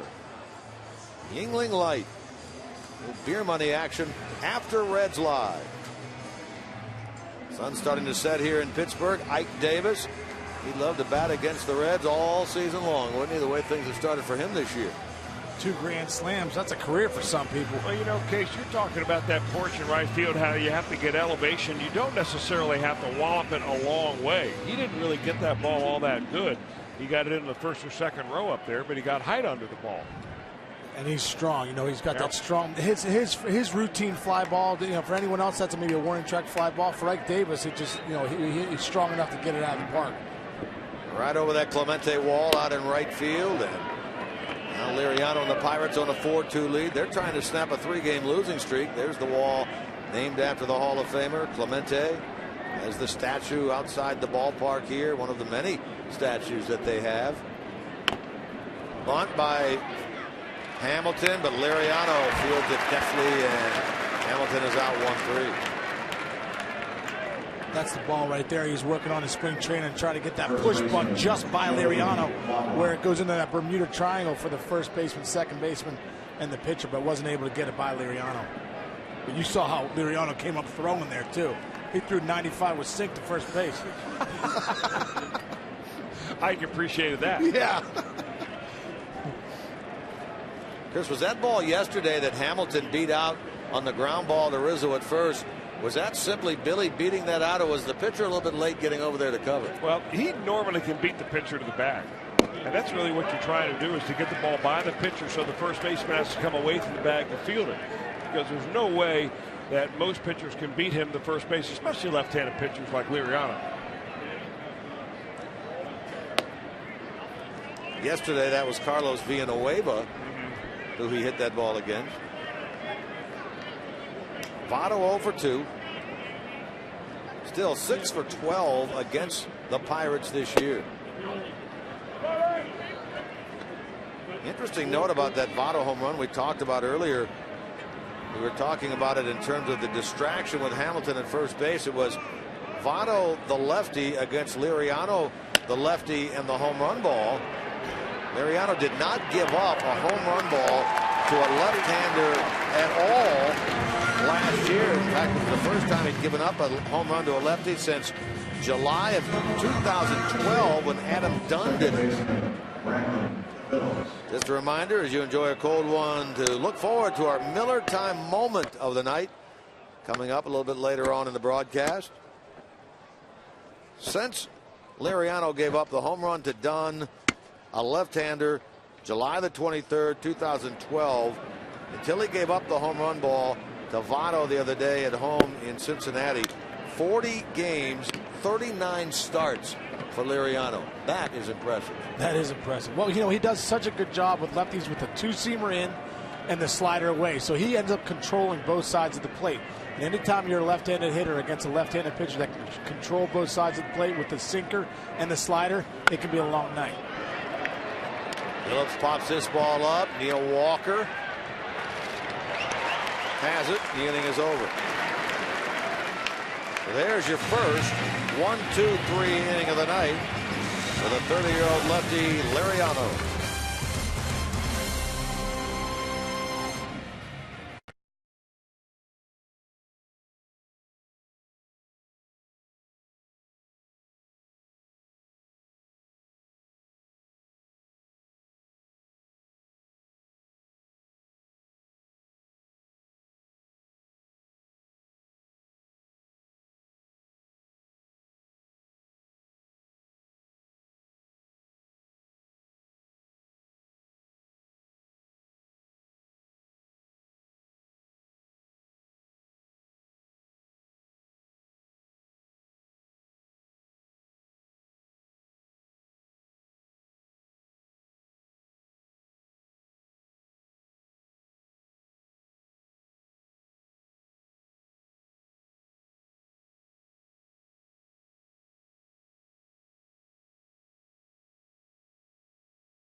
Choice for groups of 20 to 40 looking to bring their outing to the ballpark. New hospitality area offers a spectacular view of the action from padded outdoor seats and a comfortable experience inside with plenty of TVs and a private bar. The space also features elegant decor from Cambria to give it a unique style. You can call the Reds Group Sales Department to get yourself or your group into the Club Cambria Super Suite. Call them at 513-765-7600 to book your outing today.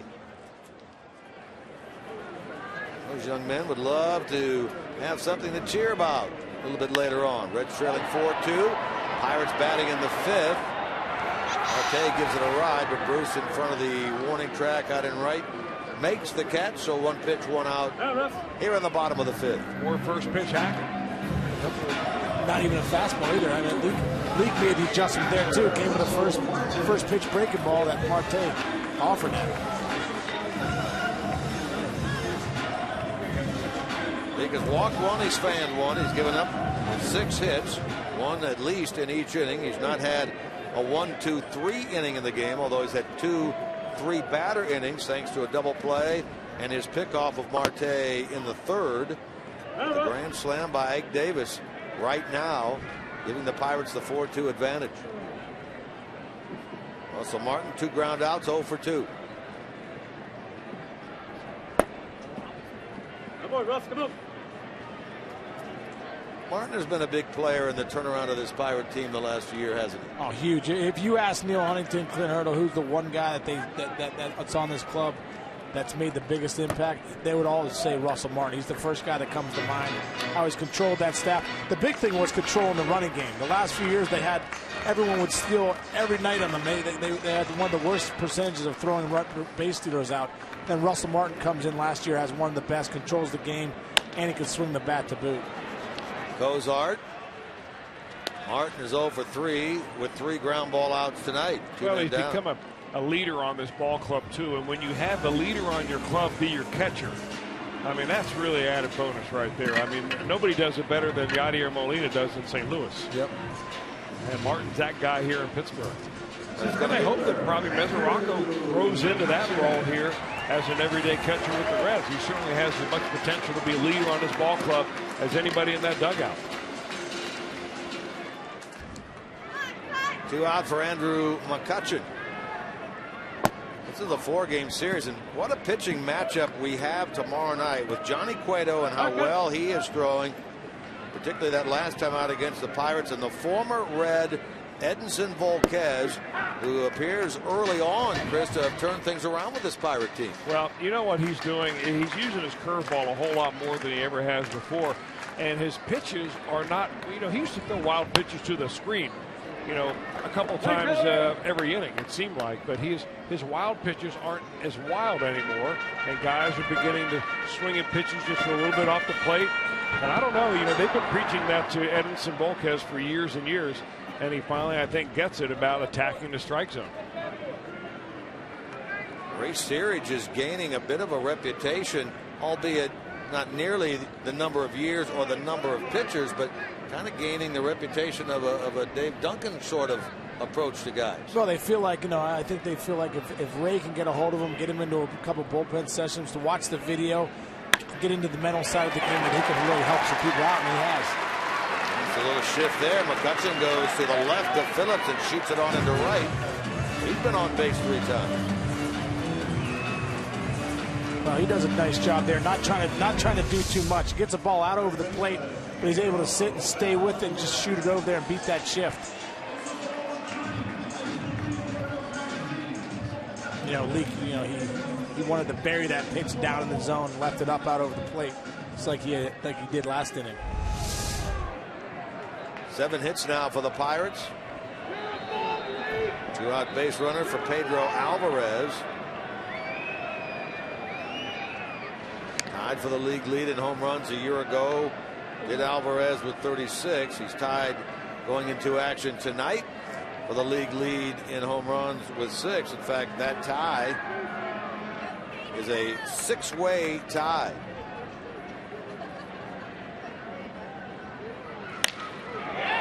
Hit hard to center. Hamilton with a read, and Billy cut there and makes the catch of that line drive. That's a nice read on that ball by Billy Hamilton. Alvarez gone. We are through 5 in Pittsburgh.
Check out Reds Live. It's brought to you by Ray St. Clair Roofing. First look at the lineups. You'll hear from the manager, features, and much more. It's Reds Live, the pregame edition.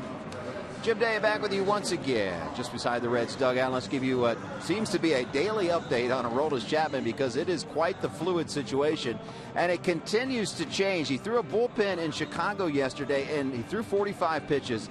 It was so impressive that they have actually moved up his rehab schedule, if you will. We've been telling you all along that they thought he was going to throw live BP in Atlanta. Well, Brian Price is now leaning towards him throwing BP, live BP, Wednesday right here in Pittsburgh. And if that happens, that means that might be the final hurdle. We might see Aroldis Chapman on a rehab stint as early as this weekend. That is me just speculating, but they continue to move up just because he's been that impressive rehabbing what was a terrible injury. Well, that is certainly good news for Reds fans, certainly for Aroldis Chapman. He'll throw it, if he throws that indeed on Wednesday. How many live BPs would you expect him to throw, Chris, before he goes out? I don't know. I'm stunned because it was just a few days ago that Brian Price estimated that it would be a month before we saw Aroldis Chapman back on the field in a major league game. By the time he threw all of his bullpens, and then he throws some batting practice and a simulated game, then goes out on rehab assignment. They were just going to go on the quick route here. I mean, he doesn't need to sharpen up his stuff. I mean, his stuff translates to the big leagues right now. As soon as he's healthy and he feels like he can get over it, whatever mental issue he may have in going back there and facing hitters, you get him up here. Here we are on the 21st of April. He'll throw, if indeed that does occur, and it sounds like it will, throw to live hitters on Wednesday. And even if he does it a second time later in the week down in Atlanta, you wonder if he'll go out on a 1-week stint, a 2-week stint on rehab, or just how long that will be. I mean, is it conceivable that by the middle of May we see him in the big leagues? I guess that's possible. Sure. I think, too, as a player, anytime you have an injury, I mean, I had that orbital fracture in my first third day with the Reds back in '98. And I remember when it first happened, I remember thinking, man, I'm really hurt, and this surgery's not good. I have a ton of swelling. And as the weeks went by, in a hurry, I felt like, oh, man, I'm feeling pretty good. My vision's starting to come back. My swelling's down. I'm ready to go. You start getting antsy as a player. It's not like he hurt his shoulder or he blew out a calf or something like that. Like this was, he got hit in the face. So I think it's really up to Aroldis Chapman probably today when he threw that pen. He said, you know what, I'm feeling pretty good. Let's start moving this thing up. Keeping in mind that he has been cleared medically to pitch again. Double play ball hit into by Ruth. That goes 4-6-3 after the Frazier walk. Jade bounces into the twin killing. I think that's a 4-5-3 double play, if I'm not mistaken. You look at that Alvarez that came over there. You don't see this happen very often. There's a little confusion at second base here as to which Pirate's going to take the bag, and the third baseman in the shift is over there. So look at, he even has a little jump after he throws it. He's been wanting to do that for a long time. Alvarez has. I wonder how many times he's practiced that well. Spring training. At home? Yeah, at home, yeah. He looked smooth doing it, didn't he? He did look smooth for a big man, too.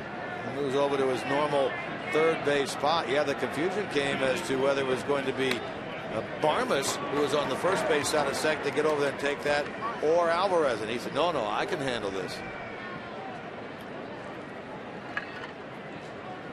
So the walk goes for naught. Double play ball means 2 out, nobody on. Ludwig down a strike here. He struck out, grounded out.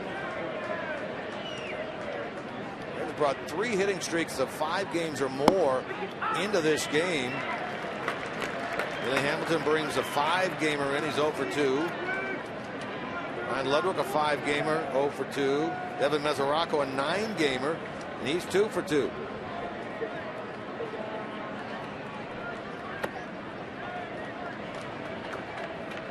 Mesoraco, in fact, waiting on deck.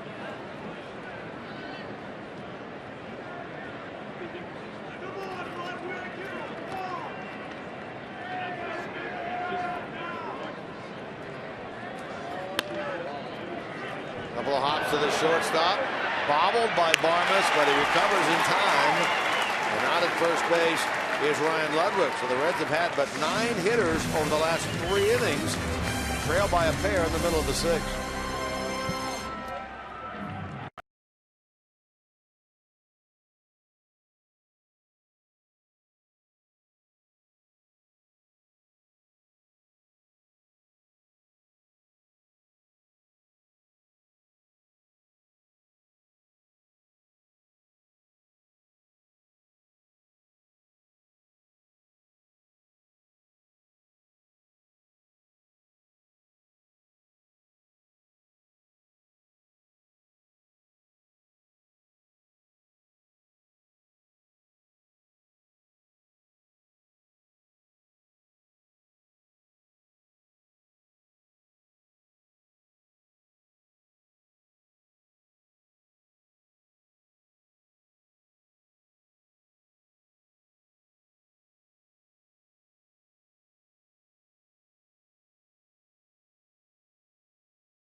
This 2014 season to get your group on board the Fan Express. Simply call the Reds Group Sales Department. Their number 513-765-7600. Reds Fan Express to Great American Ballpark. Here it's 4-2 Pittsburgh. Go to the bottom of the 6th inning. That is in straightaway center field. That building here in downtown Pittsburgh. That's the light tower at the very top that you were seeing. What building is that, Case? I knew you were going to ask you that. I should know. I was just in New York. The Empire State Building does that, but just in a bigger way. I do know it too, Coach. I can't. Do you? Remember, yeah. I think there's nothing like the weather too. Walker goes the other way, and he gets his first hit of this game. He's on for the 2nd time. And the Pirates, they have at least 1 hit in every inning now of this game, and 9 of them on the night.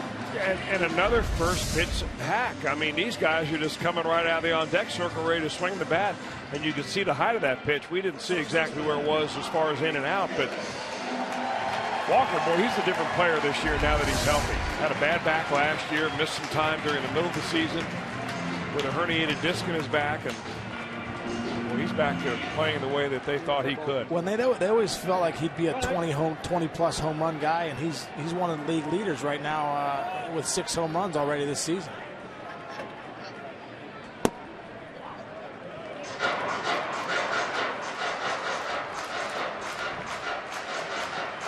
How about this? First player to hit 2 grand slams in a season against the Reds since 1959 when Gene Freese did it. I think so much so that they ended up acquiring Gene Freese. He came over and played for the Reds. Well, that might not happen with Ike Davis. No. Yeah, they got a pretty good first baseman over here.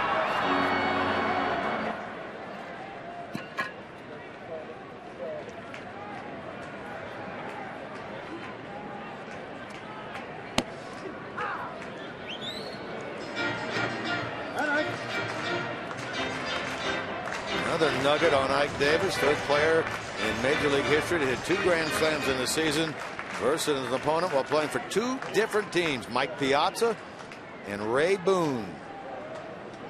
Aaron Boone's grandfather. Yeah, Ray's grandson Aaron working the game tonight.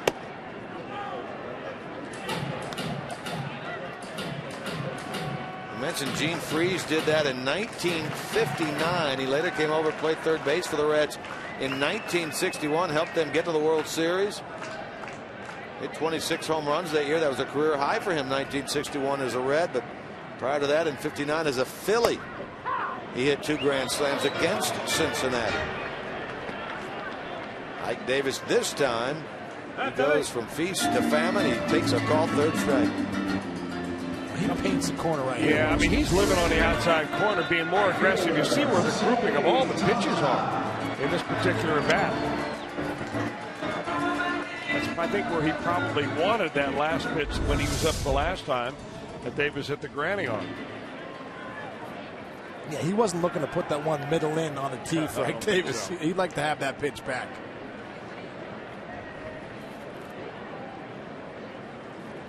That's it.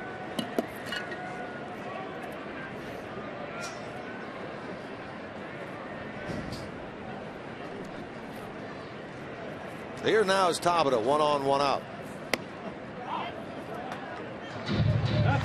Get into a double play ball back in the 2nd, then grounded out right after the Ike Davis home run in the 4th.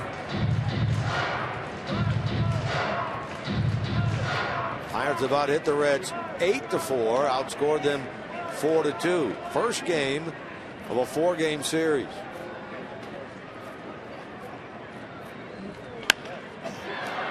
Bruce will chase this ball into the corner, and he'll haul that in for out number 2. Tabata gave it a pretty good ride. Bruce got to it, 2 down. Mentioning that Edinson Volquez will throw here for the Pirates tomorrow against Johnny Cueto.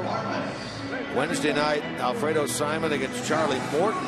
And then Thursday, we're expecting to see Tony Cingrani against Wandy Rodriguez, but Wandy has been scratched. He's been placed on the disabled list for the Pirates with right knee inflammation. So right now they have a TBA, to be announced for the matinee on Thursday.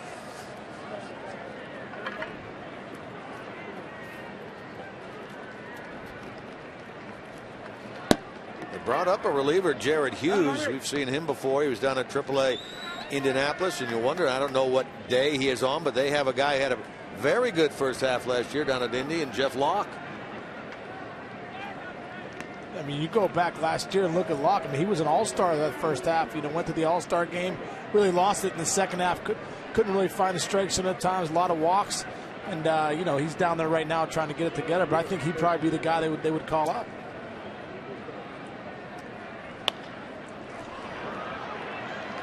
Well, they're still trying to figure out how they're going to replace the innings given to them last year by A.J. Burnett, who thought he was going to retire until he was dangled up a bunch of money by the Philadelphia Phillies to come back and pitch again. But that's a big part of your rotation now. I mean, what a manager wants is to be able to put his 5 guys out there and not have to worry about 5th starters coming in and out of AAA, getting some guy out of the independent league, wherever.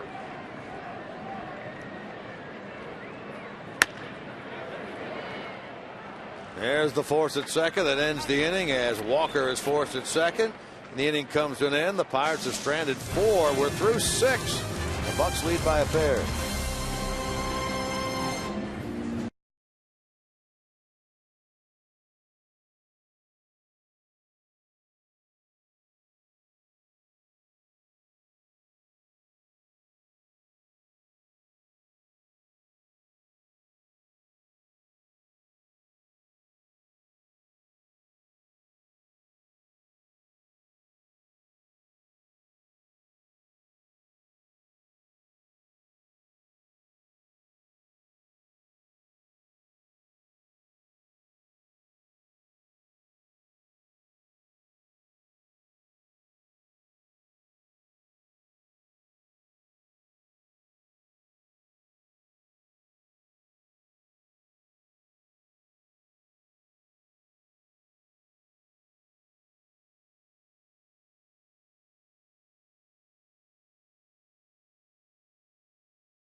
Reds jumped in front earlier. This is a ground ball to third that Alvarez had that throw skip to the plate, and Martin Hamilton scored, making it 1-0. And then the double by Frazier had followed the double by Phillips. Brandon scored easily. Reds led 2-0 in the middle of the third, but it was Ike Davis who hit a granny against the Reds for the Mets earlier this year. Comes over to Pittsburgh, does the same thing here against Mike Leake in the fourth.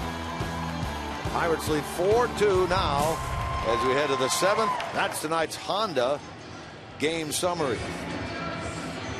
4-8-0 Pittsburgh, 2-4-0 Cincinnati. Reds have stranded 4, but no one since the third. Pirates have left 4 and have had at least 1 hit in every inning, and 8 of them in this game. Mesoraco leads it off. Hit to left in the second, hit to right center in the fourth. First pitch swinging here, bobbled by Barmes and beaten out by Mesoraco. That'll be an E6. Reds get the leadoff man on. Mesoraco. Oh, he hits it hard. Gets that first pitch. Looks like Barmes comes up with it. The ball stays down on him. But this could be a big break right here. Welsh, you get the leadoff guy on in the seventh. See if they can get something going here. Well, he bobbled the last ball that was hit to him at the end of the 6th inning. When Ryan Ludwig hit one down there, bobbled it, and he made a nice recovery. I'll tell you what, Mesoraco never gives up running down the line. I mean, this guy goes at it full bore all the time. And they're even going to throw over on him. That's respect. Hey, he almost stole that one base earlier in the game. I have him down as safe. Yeah, so did I. We don't count, though.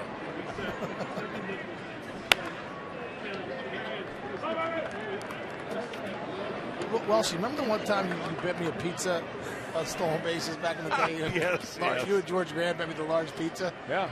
Did I win the pizza? I don't think so. I think you owe me. Do I? Yeah. I forget what the over-under was, but it was more than 1. I know. It was I think it was 3. I think it was 4. I think I got 2.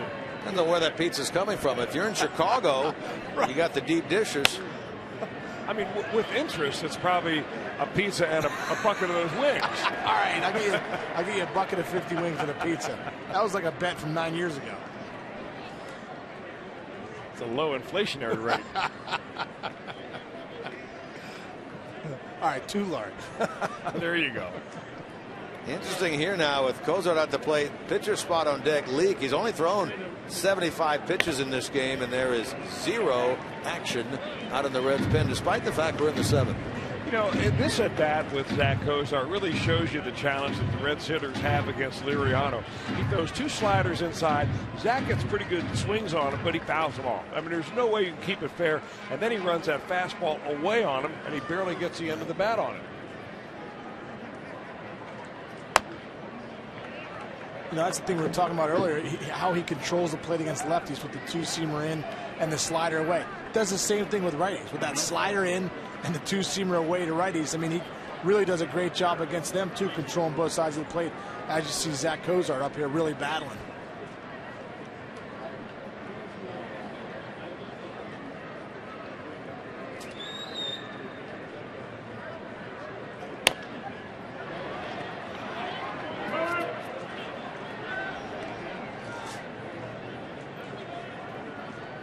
Zach lifetime a home run, 3 hits, 15 at bats against Liriano.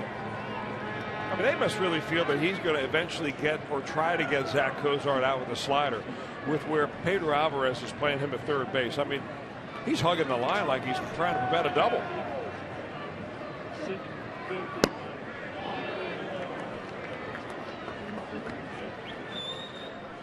There's the positioning Chris is talking about with Alvarez down there at third. I mean, you've got a big hole right here, but he buries that slider so deep and in that you're not going to hit it in that hole. You're going to hit it right down the line.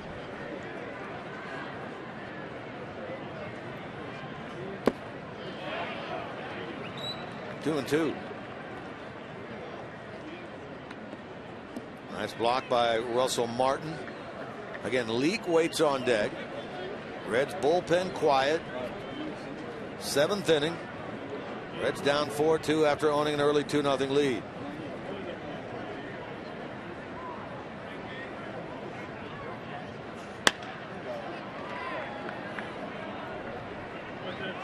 the way we saw him hitting the ball second half of last year at Kozar. Hitting into center, into right center. That ball was pitched out there. You know, anytime you start going to center and right center, the opposite gap, you start opening up the whole field. And I think Kozar did a great job of that especially the second half of last year, is open up the whole field because he was able to go the other way.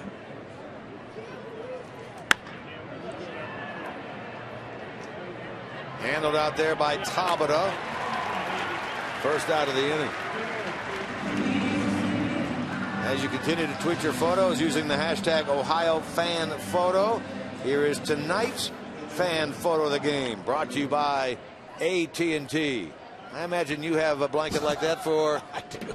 I do have a Reds blanket. Your friends, don't you? Yeah, I have a cat though. They got to keep warm. They got to keep warm, right? That dog looks so excited to be under those Reds blankets.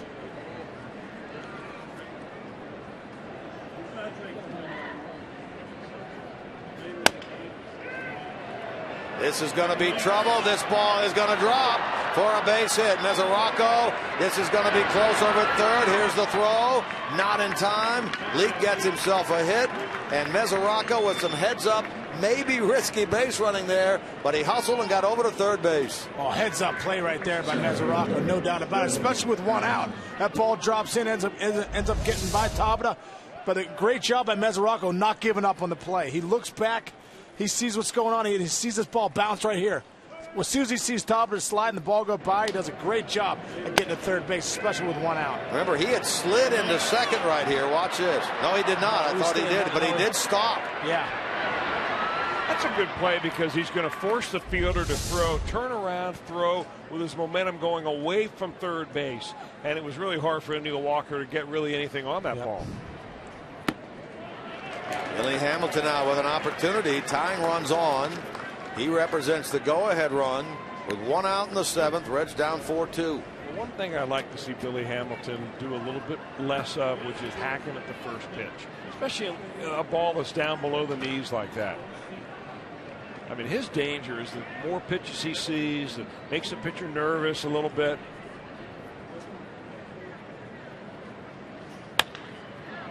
In the air to center.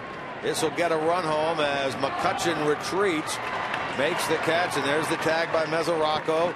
He will score. Hamilton gets RBI number 3.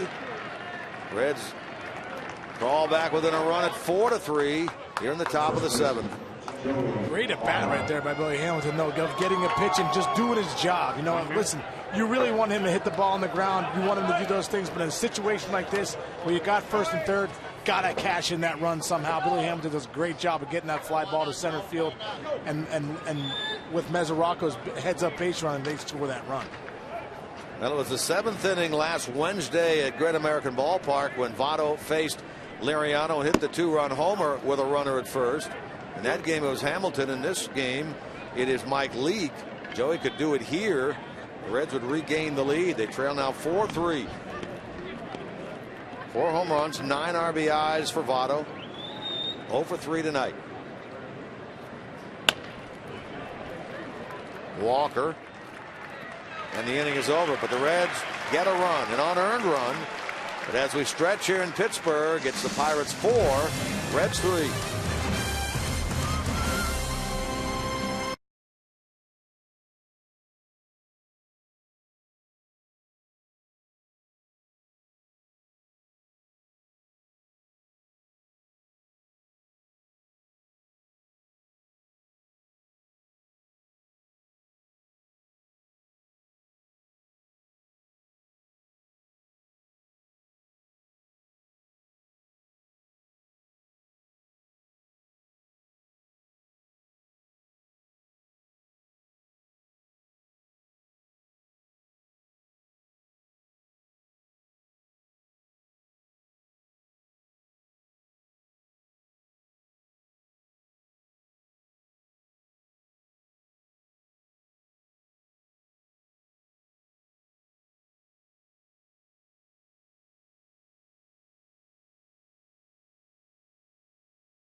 far away on Friday, May the 2nd through Sunday, May the 4th at Great American Ballpark. May the Force be with you as the Reds kick off a weekend full of Star Wars fun and excitement. See the ballpark come alive with the Star Wars characters and music. Plus, don't miss the Star Wars T-shirt giveaway. That is Saturday, May the 3rd. For tickets, call 513-381-REDS. Visit select Kroger locations or reds.com/Star Wars. Won't that be a lot of fun? Star Wars T-shirts, characters, music. Star Wars never goes out of style. My kids love Star Wars. I love Star Wars. Well, she loves Star Wars. That's a Tom Brenneman, Chris Welsh production that day, so I would imagine that you guys will be sporting all sorts of Star Wars gear. I'm about to dig deep. I'm sure you have Star something Wars else. costume. You got like a Chewbacca you used to I probably. mean, I'm so old. I was a Trekkie. So. I'm with you, brother. Oh, I know you were. Walking around my Spock outfit. Go do radio that day in my Spock gear. Need special headphones. Phillips will throw out Liriano to start the bottom of the 7th inning. Remember, after every Reds game, it's Fox Sports Ohio breaking things down, bringing you the first interviews with Brian Price, manager of the Reds and players. That's Reds Live, brought to you by King's Honda, King's Auto Mall. That is Reds Live post game,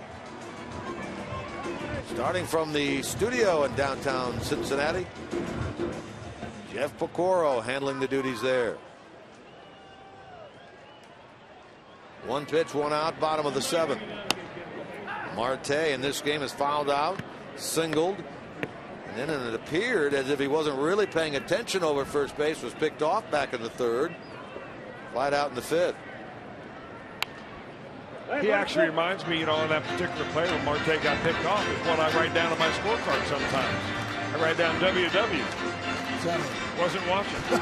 Do you? Would that be technically on that play at first a toot blend? Oh, yeah, absolutely. Forgot to spread the word on that. Yeah. What's that? A toot blend is an acronym for thrown out on the base paths like a nincompoop. Feels like you guys got the Star Trek language going on up here. Cozart gets Marte, 2 out. Isn't there a toot blend website now, Chris? I think there must be. I thought I read that somewhere. I know you can buy bumper stickers, T-shirts. Oh, can you? Yeah. I'd like to have one of If those you love T-shirts. toot blend. The only reason I don't have one on my car is I don't want to have to explain to everybody What who it doesn't is. watch our broadcast what it means. Now you know. Thanks for explaining it to me, brother. Would you spread the toot blend word? I'm gonna spread to everybody that I can. All right. Russell Martin bats with 2 out. Now, as we speak, there is action out in the Reds bullpen. Manny Parra, who threw in yesterday's game, really the first subpar outing he's had this year, is throwing. Martin in the air to right. Bruce coming on. Jay will get there. Jay will make the catch. That's the first 1-2-3 inning of the night, recorded by Mike Leake, and we head to the 8th. Reds down a run.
Every history-making moment on MLB Whip Around, weeknights at 10 p.m. Eastern on Fox Sports 1 and streaming live on Fox Sports Go.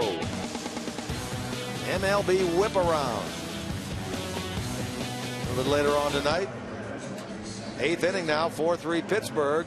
Their lone scoring innings at grand slam fourth by Ike Davis. Reds led early, inch closer with a run in the 7th on the sac fly by Billy Hamilton, and now in the 8th against Liriano. Heart of the order up: Phillips, Frazier, Bruce. Anybody gets on, Ludwig?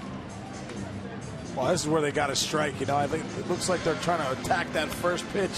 Something out over the plate that can get a rally going here. But nice to see Brandon get something, maybe in the gap, get something going. Liriano now 94 pitches as he starts work here in the 8th.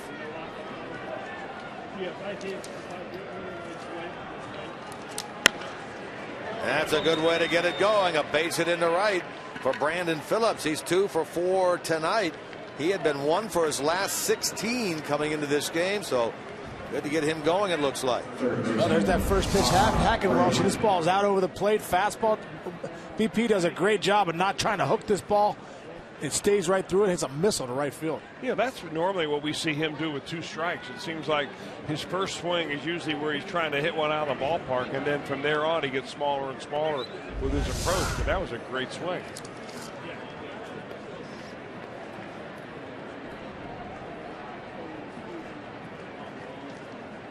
Here's Frazier. Walk, RBI double, walk. So he's been on 3 times in the game tonight after being on twice with a pair of hits yesterday afternoon at Wrigley. Phillips represents the tying run. The Pirates do now have action out in their bullpen.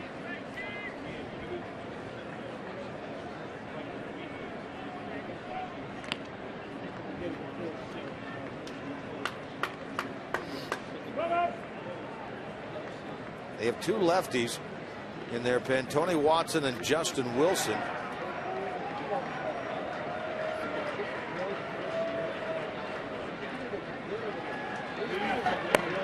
Bruce, left-handed hitter on deck.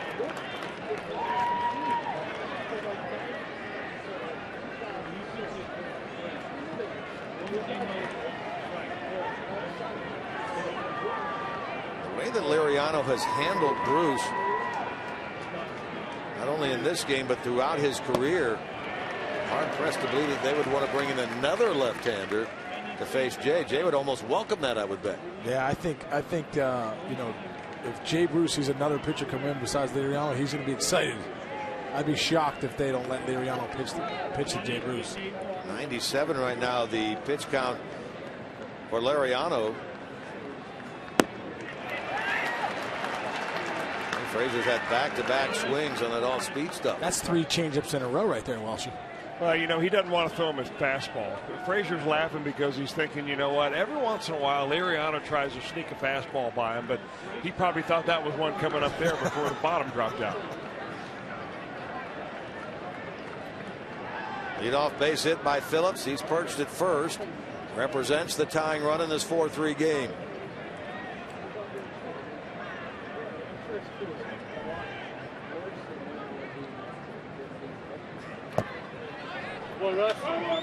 Four changeups in a row. You're right. He does not want to get to that fastball. Well, the one time I think he threw him a slider, he got it up in the 3rd inning and hit a rope in left center field for a base hit. And then he walked him 2 other times. So, you know, I think Frazier's becoming more and more comfortable with Liriano out there, seeing the ball at least and not chasing the stuff that he chases a lot of times against right-handed pitchers.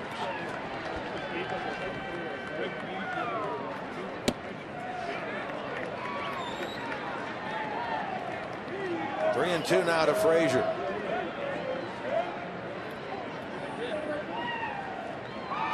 Liriano has walked 2. He's fanned 4.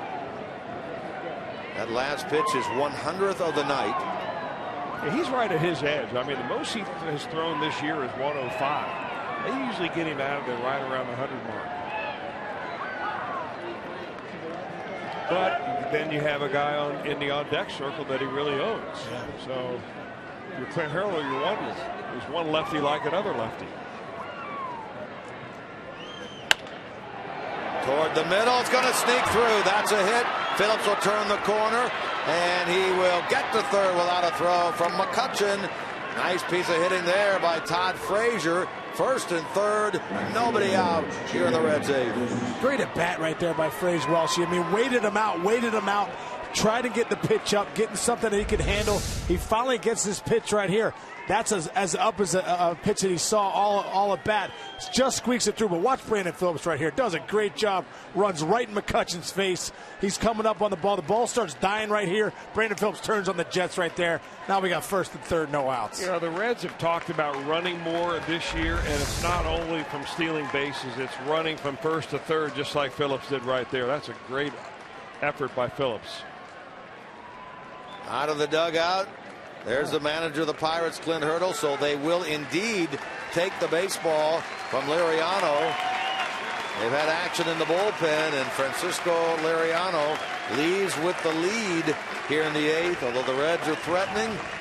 Pitching change here at PNC Park. Our Skyline Chili call to the bullpen.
To you by Chevy. Visit your Tri-State Chevy dealer today.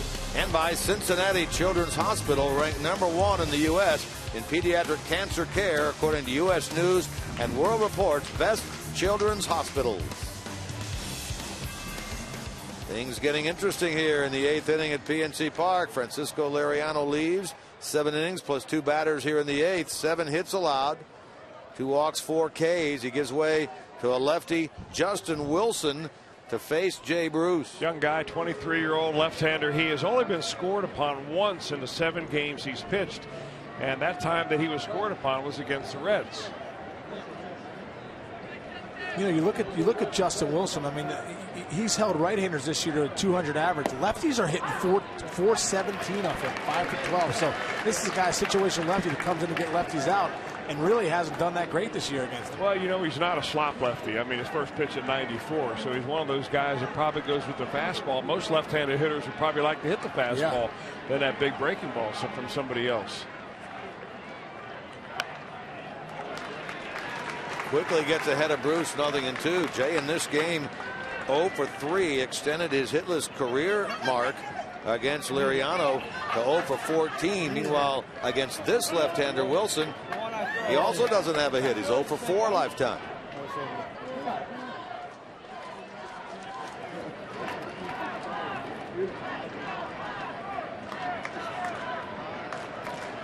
I was just thinking in my head too. Don't say that. The other way by Bruce. Fair ball into the corner. That will tie the game with Phillips. Here comes Frazier to third. He will be held there as the throw comes to the plate. Steve Smith held him up. Frazier came charging around the bag. Had they thrown behind him, they may have been able to get Frazier. I'll tell you what, that's a great at-bat right there by Jay Bruce. Gets 0-2. You talked about it, Welshie, about Wilson against lefties. He's that hard-throwing lefty. He gives a pitch. Here's your Mazda pitch by pitch. But you see Wilson right here. Tries to go outside corner right here. Comes back with a pitch out over the plate. But here he comes back with a heater. Misses right down the middle. Center cut. And Jay Bruce does a great job of staying on that pitch. Rockets into the corner for a double. Great at-bat right there by Jay Bruce. You know, I really think part of the problem on that particular pitch for Justin Wilson was that Russell Martin gave him a sign to kind of give me a high fastball, but then he brought his glove right back down around knee high. A lot of times when you want to go up the ladder, you've got to give the pitcher something to throw to. And he didn't do it that time, and he threw it right down Broadway for Bruce. Credit Bruce for putting a good swing on it, but man, 0-2. You know, you get a young kid out there like Martin Wilson, and you've got to almost take him through the at-bat. Even though he throws mid-90s, that's why he's here. He's not as smart as a veteran catcher like Russell Martin. But also in the big leagues, you know, guys like Jay Bruce can hit mid-90s fastballs that are right down the middle. That's right. Here's a swing. We're going to take another look at it again. Watch, he gives a sign, but then his target is right down there. He ought to be standing up just about as high as that umpire back there and say, hey, I want you to miss with this pitch. Make him chase something out of the zone. When you make a mistake, Bruce is right there. That's a big hit. Now the intentional walk given to Ludwig loads him up with nobody out for the hottest Reds hitter in Devin Mesoraco. Mesoraco so far this year 1 for 1 with the bases loaded, and that's the scenario he has. Infield in all the way around. And another rocket by Mesoraco into left. Frazier scores. Here comes Bruce to the plate. He will be called out by Gary Cederstrom. Boy, it really looked like he got in on the outer part of the plate. Reds have taken a 5-4 lead. Mesoraco comes up with a second straight 3-hit game. I'll tell you, he is just tearing the cover off the ball. You know what? When you're Mesoraco, your confidence is so high right now. When they intentionally walk guy before you, got him. Looks like he might have just got Bruce at the plate. That's a heck of a pick right there by Russell Martin. Gary Cederstrom right on top of the play. Look at that pick. Well, evidently, if you look in the dugout, you're going to see Jay Bell in there, who's relaying the message that he got from the video guy, Rob Coughlin. And he's kind of shaking his hand back and forth and saying, I don't know whether this is enough to overturn it or not, but they're going to give it a shot. Well, why not look at it? I mean, you're into the 8th inning already. It's a run that you possibly could steal here. Let's take a look right here. It looks like Jay's. It looked like his front foot comes up. Anytime you slide down in your butt down like that, watch his front foot pop up. It never touches the plate. It pops up, and he ends up getting him on the back leg that was still on the ground. So I think Gary Cederstrom might have got that call right. And the other difference with the replay this year is that they are allowed to show very close plays like this on the scoreboard here at the stadium. And that's why, as we listen to the crowd, you see their reaction as they're seeing replay after replay, some of the same ones we're seeing, and some of the same ones they're seeing in New York where they're making the decision.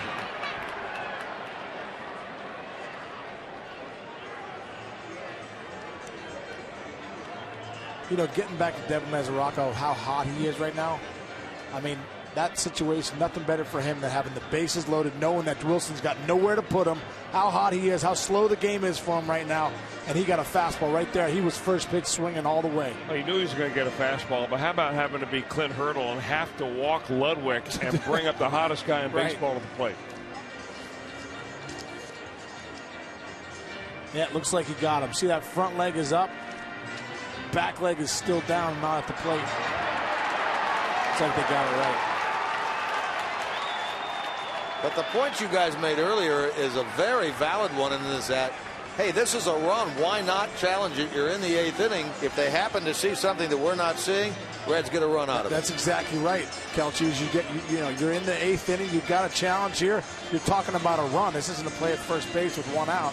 This is a run you could steal, and they might see it differently. Maybe it's not as clear cut as we are all thinking because they've been on this a while. That's Kerwin Danley on the right. Home plate umpire Gary Cederstrom on the left, and they confirm the call by Cederstrom. That's a 7-2 put out at the plate. It just shows, though, really how good these guys are, Welch. I know we got replay, all this stuff. Listen, these big league umpires are the best in the business of what they do. When they see things, they are able to slow the game down and really see what's going on. And right here is where they appear to get it. There it is. They got it right. And you can see Jay Bruce's front leg, which should have been touching the plate. Whoa, he almost threw that ball away. When you're coming up into minor leagues throwing 95, you're not asked to intentionally walk anybody very often. Yeah. This will be the second intentional walk of the inning, both issued by Justin Wilson.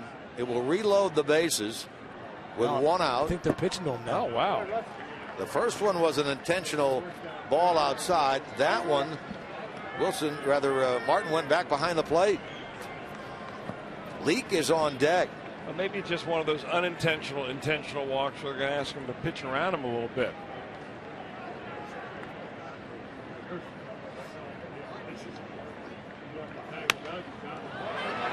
And he pops it up. Ozark slams the bat down as Russell Martin makes the play in foul ground. Second out of the inning. Leake had been standing there to bat, and now Chris Heisey comes out of the dugout for the Reds. He will bat for Leake. Manny Parra continues to throw in the bullpen. Case, I'm not so sure I've ever seen that before. I mean, the manager just changes his mind after the first pitch. He tells, all right, Cozart, we're going to put him on. And he almost throws it to the screen, says, nah, change your mind, just go ahead and get him. Yeah, then come back and threw a pitch there, middle in. I mean, Cozy just missed getting his hands inside that ball. But you're right, Welsh. That was an interesting turn of events right there.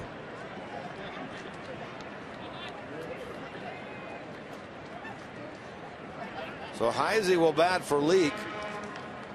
Leake, the benefactor of this 2-run inning and a 5-4 Reds lead, now will be the pitcher of record on the winning side if the Reds can hang on.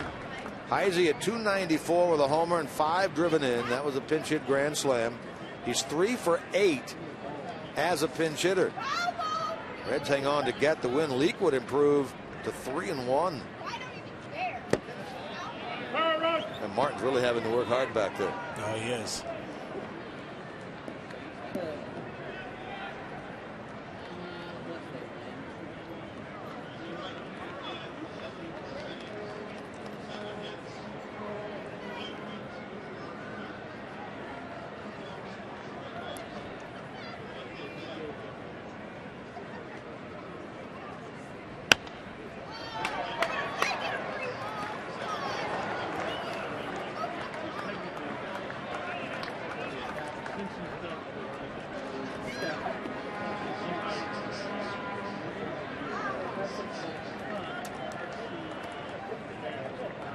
Liriano, 5 runs, 4 earned, 7 hits and 7+ innings. He came into this game having done very, very well in this ballpark last year.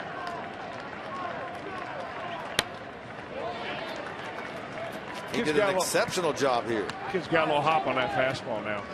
And it's late. That's some giddy up right there. Yeah, he's a good fastball hitter. What do you think about his change in stance? I mean, Heisey used to have his hands way up high. Now he's got them down almost a la Eric Davis. Yeah. I mean, he says it relaxes him. I was going to say, listen, if it relaxes you, as long as you get to that position right before you're about to hit that power position of walking away from your hands, you can see how he does it. He starts down there, but right when the pitcher's about to throw, boom, he gets him back in that good position.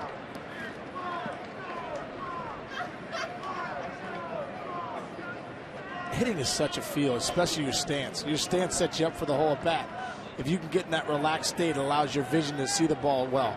If you see the ball well, you're able to slow the game down. That's just the bottom line.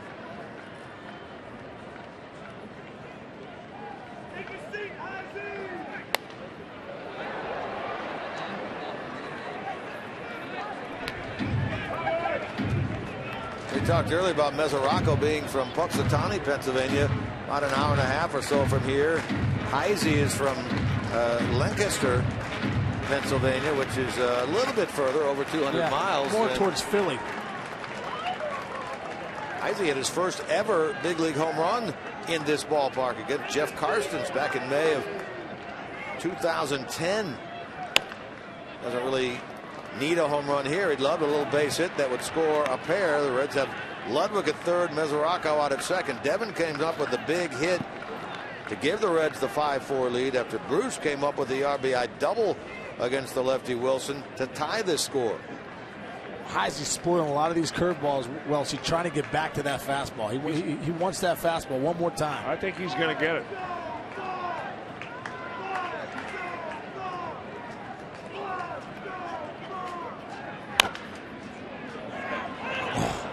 Just foul.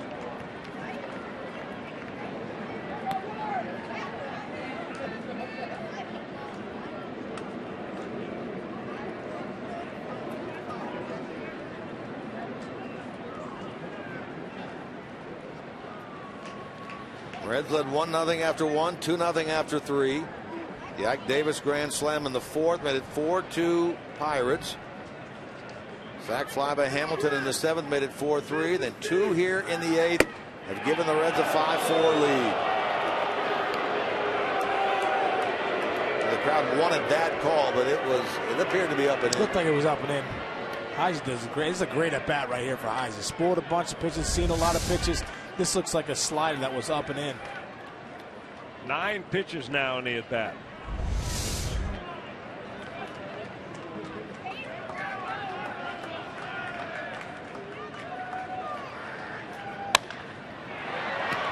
In the air to center. McCutchen will handle it. Inning over. But big RBI double by Bruce. Run producing single by Mesoraco. Middle of the eighth. 5-4 Cincinnati.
Moment. We want to take you back to 2007. August 30th of that year, we got an indication right away that Brandon Phillips is pretty good. Reds up by a run. This was the final play of the game.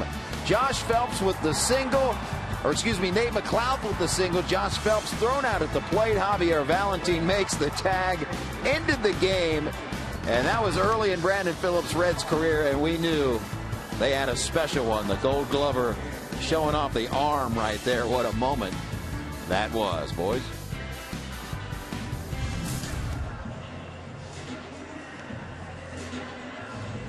Nicely done indeed right there by Brandon Phillips. I like those sleeveless uniforms that the Pirates were wearing back in those days. You guys wore those too. Oh yeah, the sleeveless uniforms that we had with the Reds. And when I was here in the Pirates, I think they still had them too. What a play though, what an athlete. That's when you start to think, hey, that's an athletic move right there. This kid's going to be special. This Heise who pinch hit. Stays in the game in left field. Ludwig is out. Manny Parra takes over. Parra was in yesterday's ball game, and he did not have a very good outing. fact, he went out there, pitched just a third of an inning, gave up 3 hits, walked a couple, ended up giving up a couple of runs. It was a big game win for the Reds. They won 8-2. So the runs didn't mean all that much, but it's the first time he's been knocked around this year. Gets McCutchen here, who hits this ball high, deep, and out of the park. We're tied at 5.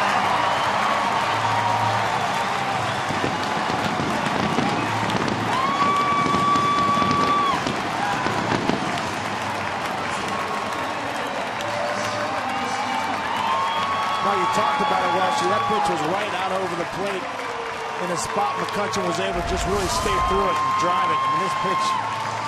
Well, there are certain guys that you can get away with a pitch like this. Andrew McCutchen's not one of them. That's an 85-mile-an-hour slider that just kind of spins up there.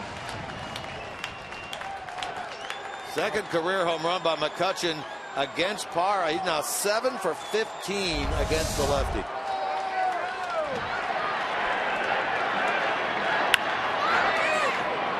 Phillips stays in front of that smash by Alvarez and will throw him out.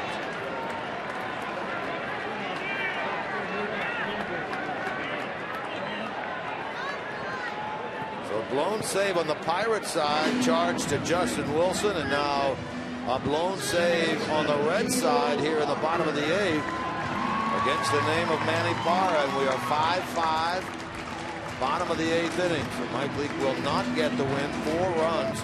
8 hits in 7 innings for Leake. He threw 84 pitches. Francisco Liriano will not be tagged with a loss. 5 runs, 4 earned, 7 hits and 7+. Boy, that play at the plate now looms awfully large. Huge. Play at the plate is huge. Neil Walker been on twice.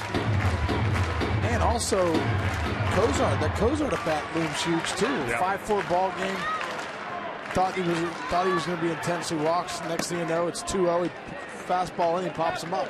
Well, the home run ball has really been the bugaboo so far for this pitching staff as far as percentage of runs given up via the home run. The Reds came into this ball game as first in the league, and obviously when they've given up 5 home runs tonight on home runs, they'll still be at the highest in Major League Baseball.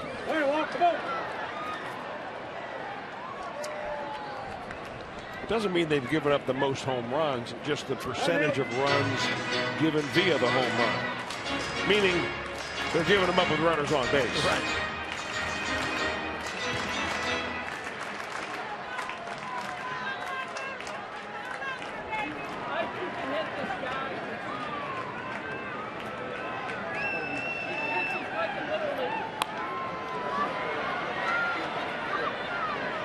Hello. 2-2 now to Neil Walker, turning around and batting from the right side. Walker a better hitter from this side, but all of his power really comes from the other side, although he did hit that home run in Cincinnati, batting right-handed.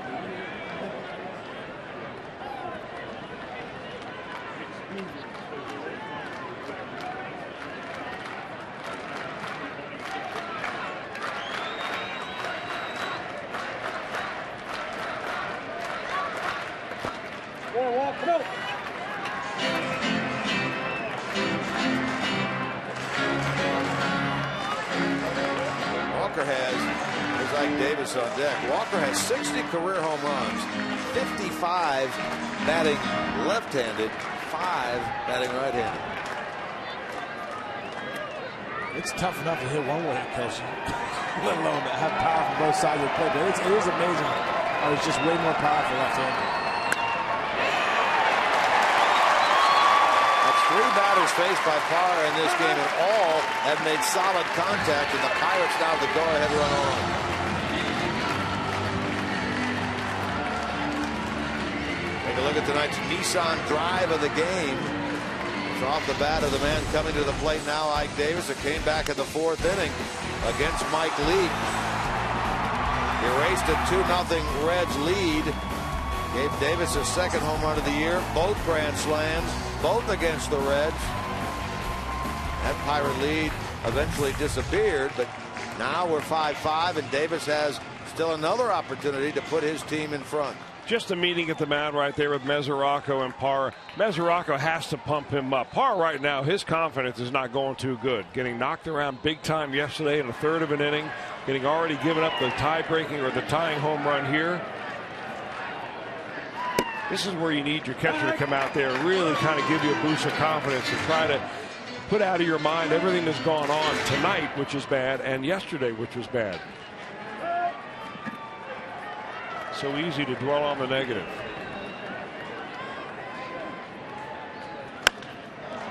Got under this one and popped it up. To be the second out of the inning. Mike Davis tonight 2 for 4. 2 out for Tabata. Here comes Brian Price. He has made the signal to the bullpen. J.J. Hoover has been throwing. It'll be J.J. Hoover who will enter the game here in the bottom of the 8th to face Tabata. Game tied at 5. Go ahead run on at first for the Pirates. Here comes Hoover.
MLB.com at bat on your favorite mobile phone or tablet. Get live look-ins, instant replay, scores, stats, audio, free MLB.tv game of the day, and much more. Download on the App Store or visit Reds.com today. Changes on both sides as Manny Parra, who gave up the home run ball to McCutchen, then the hit to Walker, leaves the game. J.J. Hoover came on with Tabata to face that hitter, but now Lynn Hurdle has countered. We'll bring Travis Snyder, who was part of that fracas yesterday between the Pirates and the Brewers, off the bench to bat for Tabata. Oh, you could see it in his eye, too. That eye is black and blue. He's a guy you got to be careful of, though, Welsh. I mean, you know, he's got that big power swing, that one swing in the back. And, you know, got 3 home runs on the year. 2 for 3 with a grand slam as a pinch hitter this year. Looks more like a Pittsburgh Steeler. Slap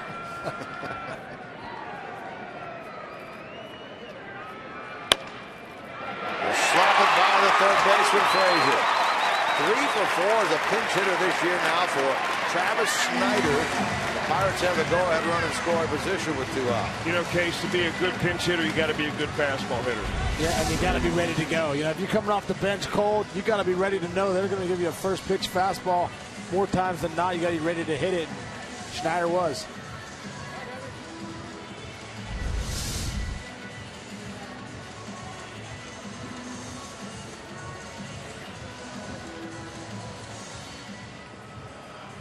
Scheduled batter now is Clint Barmas, and he will be taken down as Gabby Sanchez, whom we saw start at first base all 3 games last week in Cincinnati. For the Pirates, come off the bench, they hit for Barmas.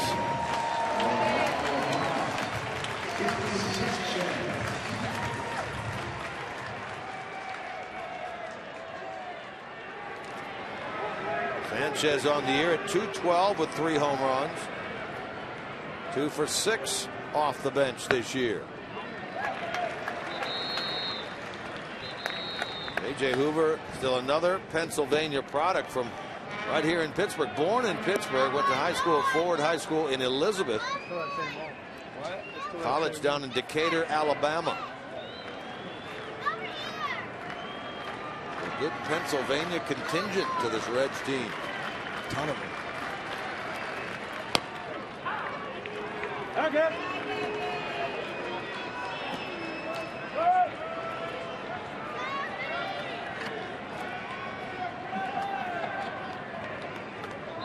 Sanchez homered against J.J. Hoover last Monday at Great American Ballpark. One of the 2 he hit in that game.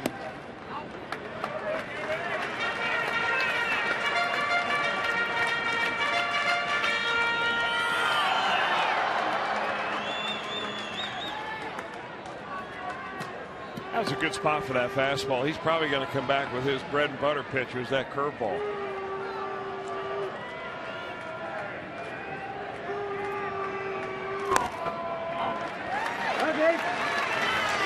Pitcher spot for the Pirates due next, and Jordy Mercer, their other shortstop, on a bat for Justin Wilson.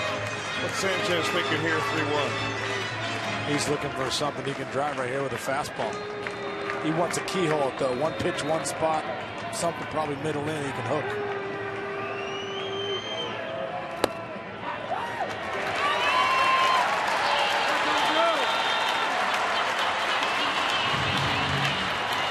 Hoover's come on, giving up the hit to the pinch hitter Snyder. Now the walk to the pinch hitter Sanchez.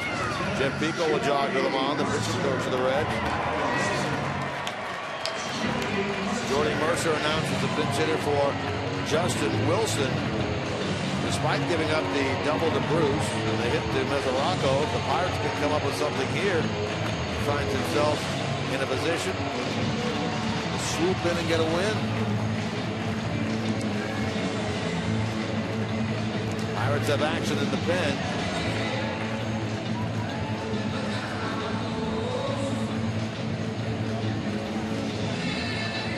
Sean, what do you think about Mercer right here? How aggressive is he going to be? He got bases loaded. Guy before you just walk to make the bases loaded. I mean, is he looking first pitch, or is he just going to thinking, hey, you know, I'm not the best pinch hitter in the world? I'm looking first pitch. I look at the pressures on the pitcher as a hitter. That's what I used to do. If you're coming off the bench right here, you're looking for that first pitch fastball, something you can do something with. That needs to be aggressive. Wow. Well, guess not. I'm always right down Broadway. How we doing? Thank you very much. Mercer hitting .229 in the year with 2 runs batted in, 1 for 2 off the bench. 3rd consecutive Pirate pinch hitter here in the bottom of the 8th.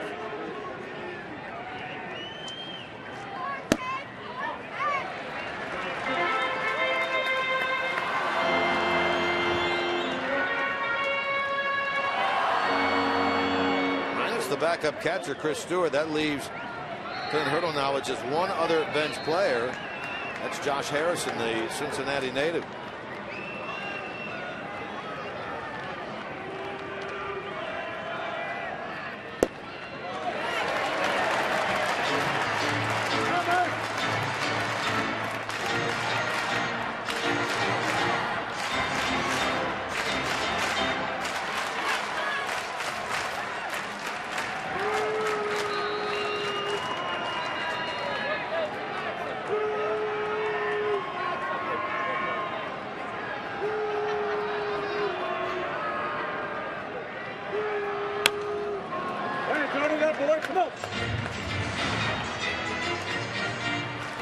Beating him with that pitch. What do you think, Walsh? You got to keep attacking the zone here, obviously, but with quality strikes.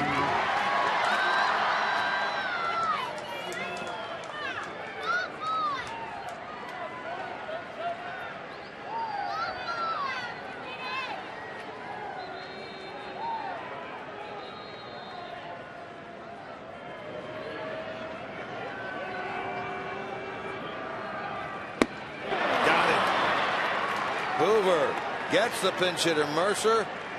Pirates settle for the home run ball by McCutchen. We head to the ninth. We're even at 5.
Inning with the bases loaded there, and it was a fastball that he threw right by Jordy Mercer. And that'll be our second flamethrower of the night, brought to you by Cholula Hot Sauce. 93 miles an hour.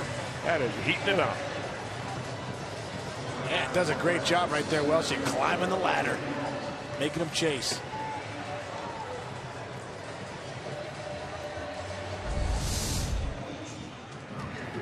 New pitcher on for the Pirates, and a couple of other defensive changes. Jordy Mercer, who struck out to end the inning against Hoover, stays in the game. He's now at short. Travis Snyder, who pinch hit for Tabata, he stays in the game. He's now in right field. New pitcher just called up today from AAA Indianapolis is Jared Hughes, and he is in the number 8 spot. He takes over on the mound. There's Mercer. So he was being used, Hughes that is, as the closer down in Indianapolis. You got to figure that the Pirates are tired. I mean, they lost 2 heartbreaking games last couple of days against the Milwaukee Brewers. Yesterday they played 14 before they finally lost to the Brewers on a home run. And you know, they may be emotionally spent. They had a fight with the Brewers yesterday. You know, just the energy around that batting practice today, that it wasn't much going on with the Pirates.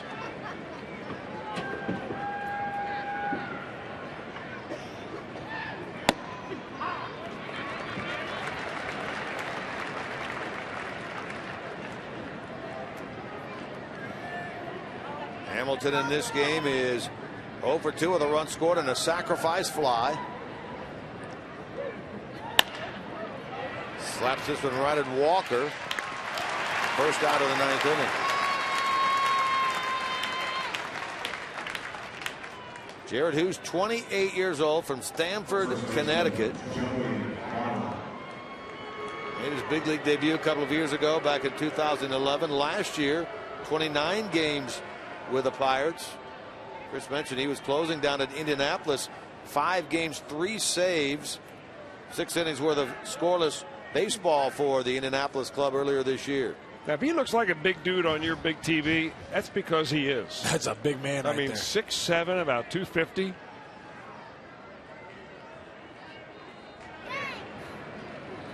He could go into wrestling when he's done, maybe WWE. It's a big man. I wondered how many innings we get into it before you drop the WWE. Come on, you knew Welsh got to get it in there.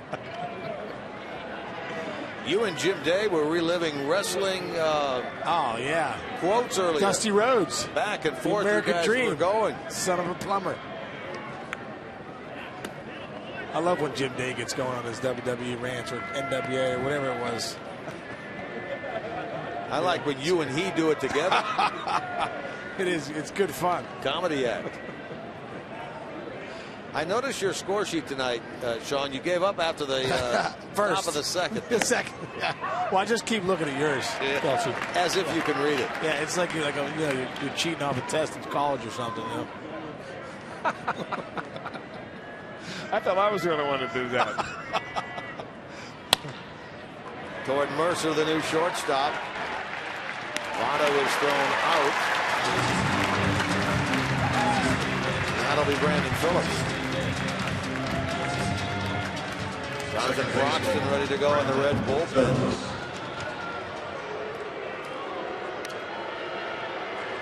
Two out, nobody on. We're tied 5-5, top of the ninth.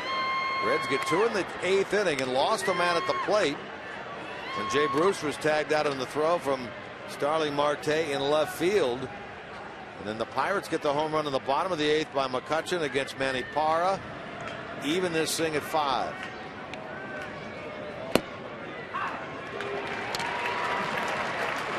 There's Broxton ready to go. Interesting that these bullpens, you can see the Pirate pen right behind the Reds out there. Not much separation at all.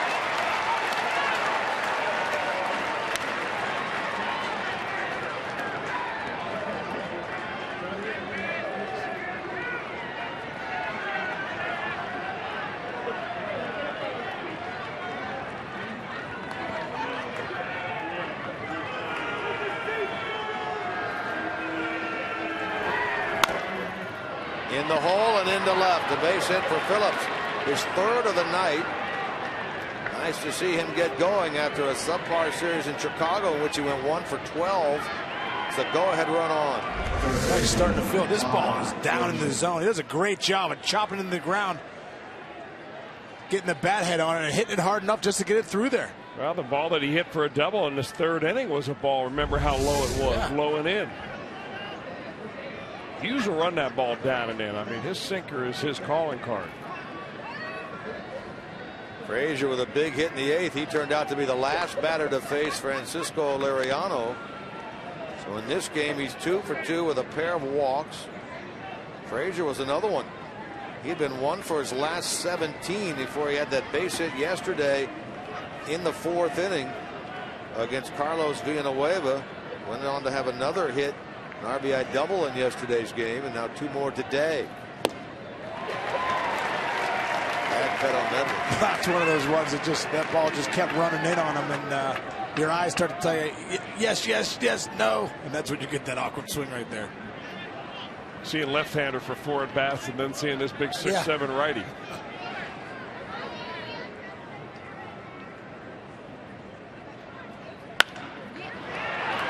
Smoked off the bat of Frazier. His third hit of the night. Has been on base 5 times in this game.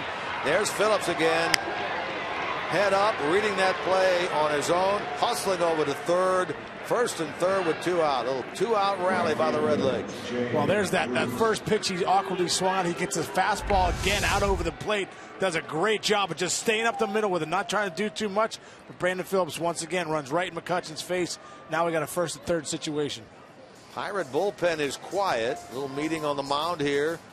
Here's Phillips keeping that head up, reading that play very well, and scampering over to third. It's going to be Bruce against Hughes. Runners at the corners, 2 out, 9th inning in a 5-5 game. Hits are now even at 11. Big RBI double by Bruce against Justin Wilson in the 8th that tied things. And it was Bruce who was tagged out at the plate on the Mesoraco hit. Could have made it a 2-run lead at the time. 1 for 4 tonight for Bruce. Extends his hitting streak to 4. Pitcher Spot is next, and Bernardino waits in the on-deck circle.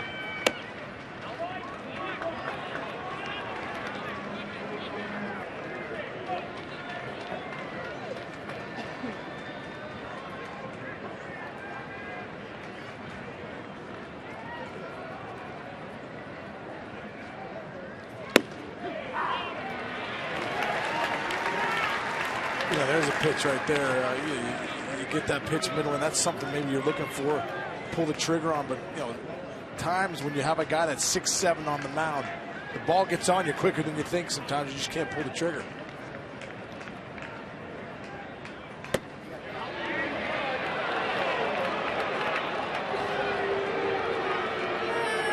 Crowd wanted Bruce to have gone around on that. He did not. 2-1.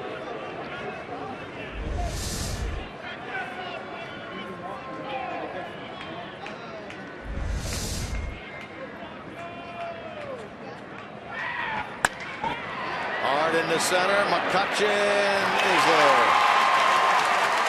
Bruce hit it dead on. Unfortunately, right at the center fielder. Pirates have the top of the order up. Bottom of the ninth.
To coach the UFC's next generation of fighters as they go head to head with a UFC contract on the line. The all-new season of The Ultimate Fighter, Team Edgar versus Team Penn, only on Fox Sports 1, streaming live on Fox Sports Go.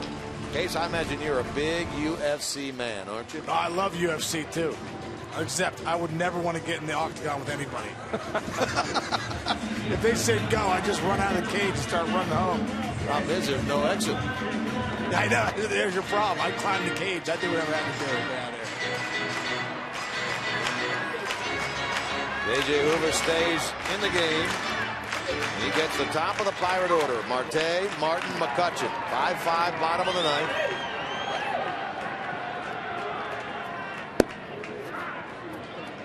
Marte in this game 1 for 4. His hitting streak now at 5. He had a base hit back in the third. Strokes this ball into left. Here comes Heisey, and Chris gets there. Good break on that ball by the Reds left fielder. Heisey got a great jump on that ball. Great play. Last thing they needed right there was a leadoff hit by Marte to get on base with that speed. Reds have a real good defensive outfield out there right now. Billy Hamilton obviously can go get him. Jay Bruce, one of the best in right. And Heisey, they talked about him filling in for Hamilton in center field. He's got plenty of speed. Kind of almost leaning as that ball was on its way to the plate.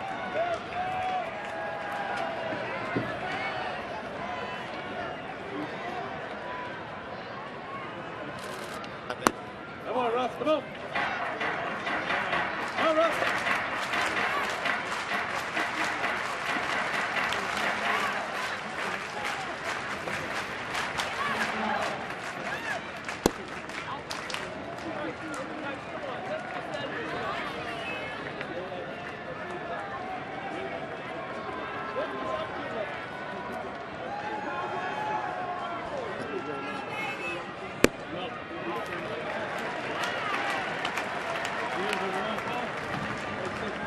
Now.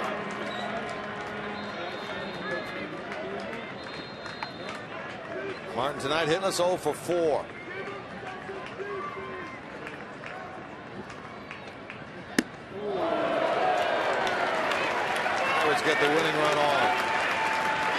third walk given by Cincinnati pitching tonight. Second by J.J. Hoover.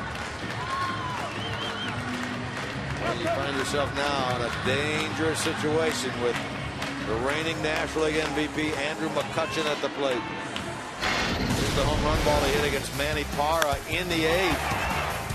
Well, he got that pitch out over the plate. He was looking to shoot something that way, stayed back, and really drove this ball way out of the park. And he just explodes on the baseball. He's got some of the quickest hands in the game. If you're up there at batting practice and you're watching him hit batting practice, his hands are lightning quick. McCutchen lifetime 1 for 7 against Hoover. That one was a home run ball. Martin at first, winning run. 1 out, bottom of the ninth. The Reds outfield playing prevent defense right here. They don't want to get a double in here and allow Martin to score from first base.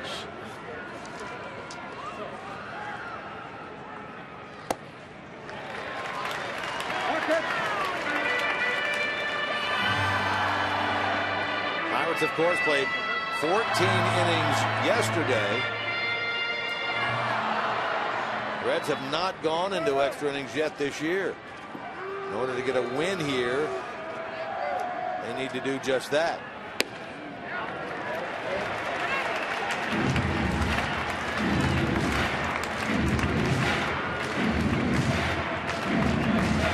You better believe he's green-lighted. If he likes something here, he's going to take a hack.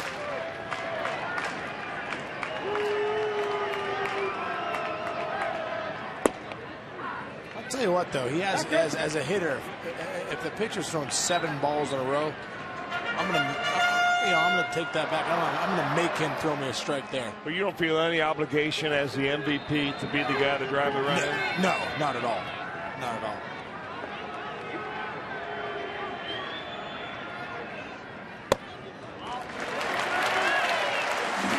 So back-to-back walks by Hoover puts the winning run in scoring position.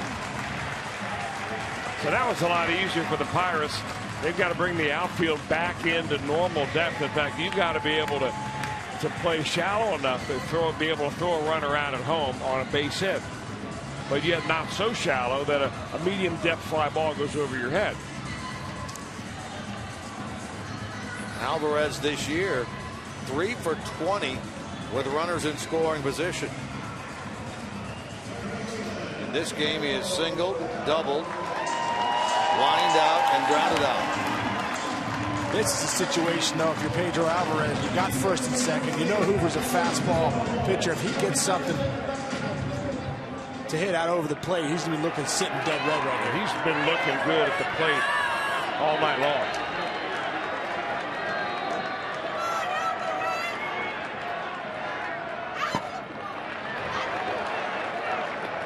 Drusik is up and warming in the Reds bullpen. I'm not sure what the plan would be for Brian Price when you bring him in. Would you bring him in if he walks Walker right here?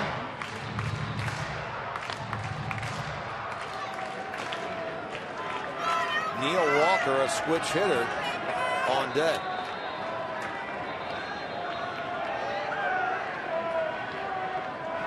Pirates lost all 3 games.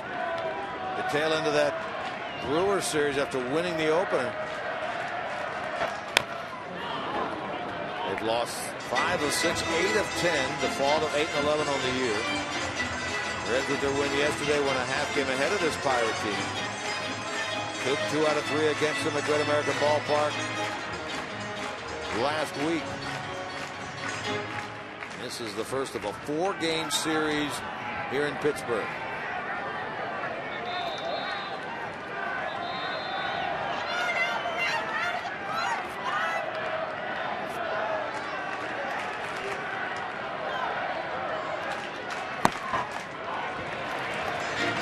He's trying to stay downstairs, maybe trying to get a ground ball, but J.J. Hoover's really not much of a ground ball pitcher. Back in all the 69 games he pitched in last year, he only rolled up 3 ground ball double plays. Much more of a fly ball and strikeout pitcher.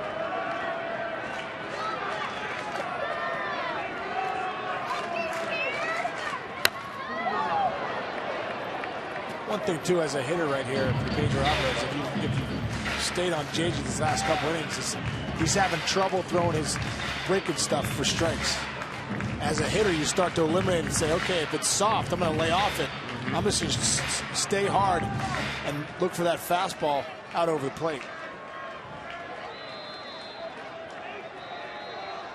Winning run is Martin out at second base. McCutchen is over at first. 1 out.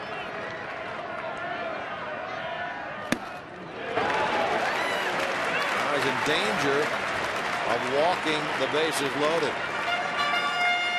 Hoover came into this game 4 1/3 innings worth of work this year and 5 walks. He's walked 3 already. So he's walked 8 this year and 5 innings worth of work.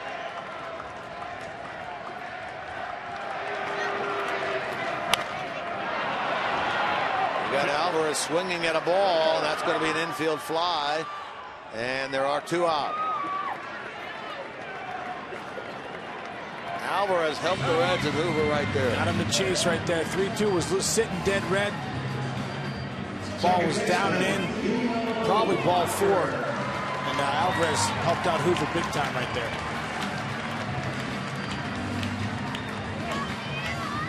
Here's Neil Walker.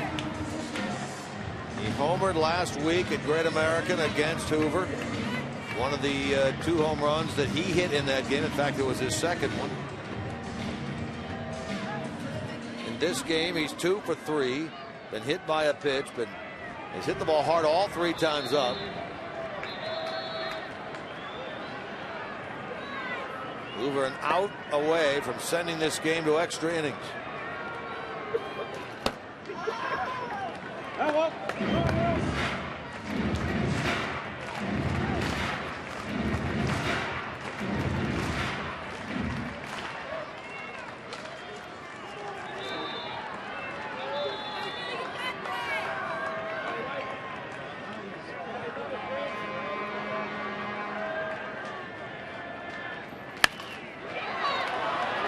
Izzy chasing near the stands, can't get it.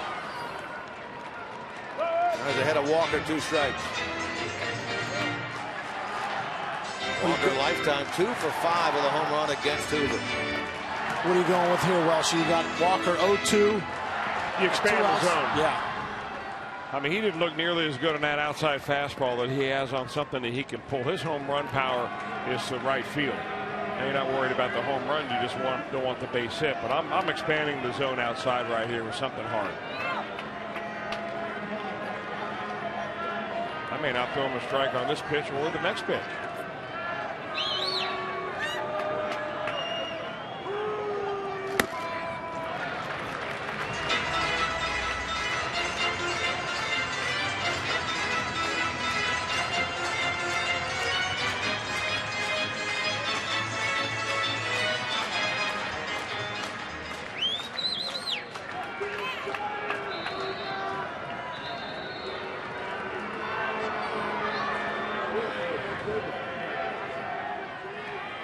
Now the battery of the Reds will get together.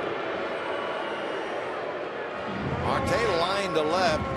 Good jump on the ball out there by Heisey for the first out of the inning.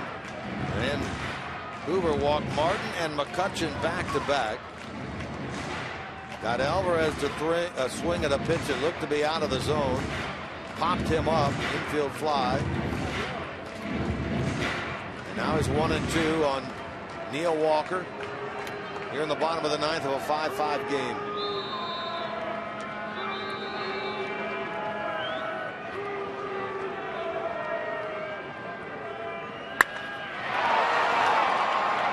See the difference in the swing between a pitch on the inner part of the plate and the outer part of the plate to him? I mean, he climbed the ladder right there. He got on top of that, crushed that ball foul. But you're right, that bat speed was there, up and in. I mean, just based on the quality of the swings, I'm going back away right here.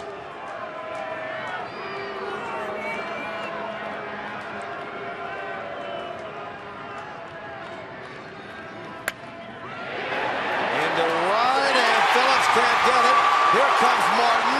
Here comes a throw from Bruce. Oh, it pops over Mesoraco. Goes back to the screen. Russell Martin scores, and the Pirates win the first game of this series with a run in the bottom of the 9th inning by the final score of 6-5. Boy, I really couldn't tell. Did that take a bad hop over his shoulder, or what happened on that throw? Looked like it just skipped on him right there. Yeah, it sure did. It looked like had he been able to come up with that throw, he would have had enough time to get the tag down on Russell Martin. But Neil Walker, who has been a pain in the side of the Reds all year long, comes through, and this is our John Morrell hot dog play of the game. Little breaking ball that he puts right over the head of Phillips. Mesoraco's ready.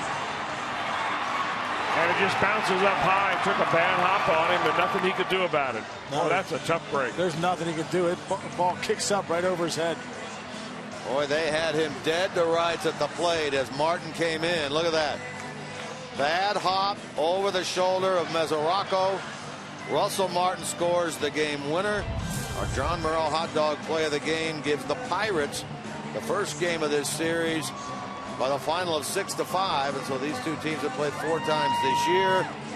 Each has won a pair.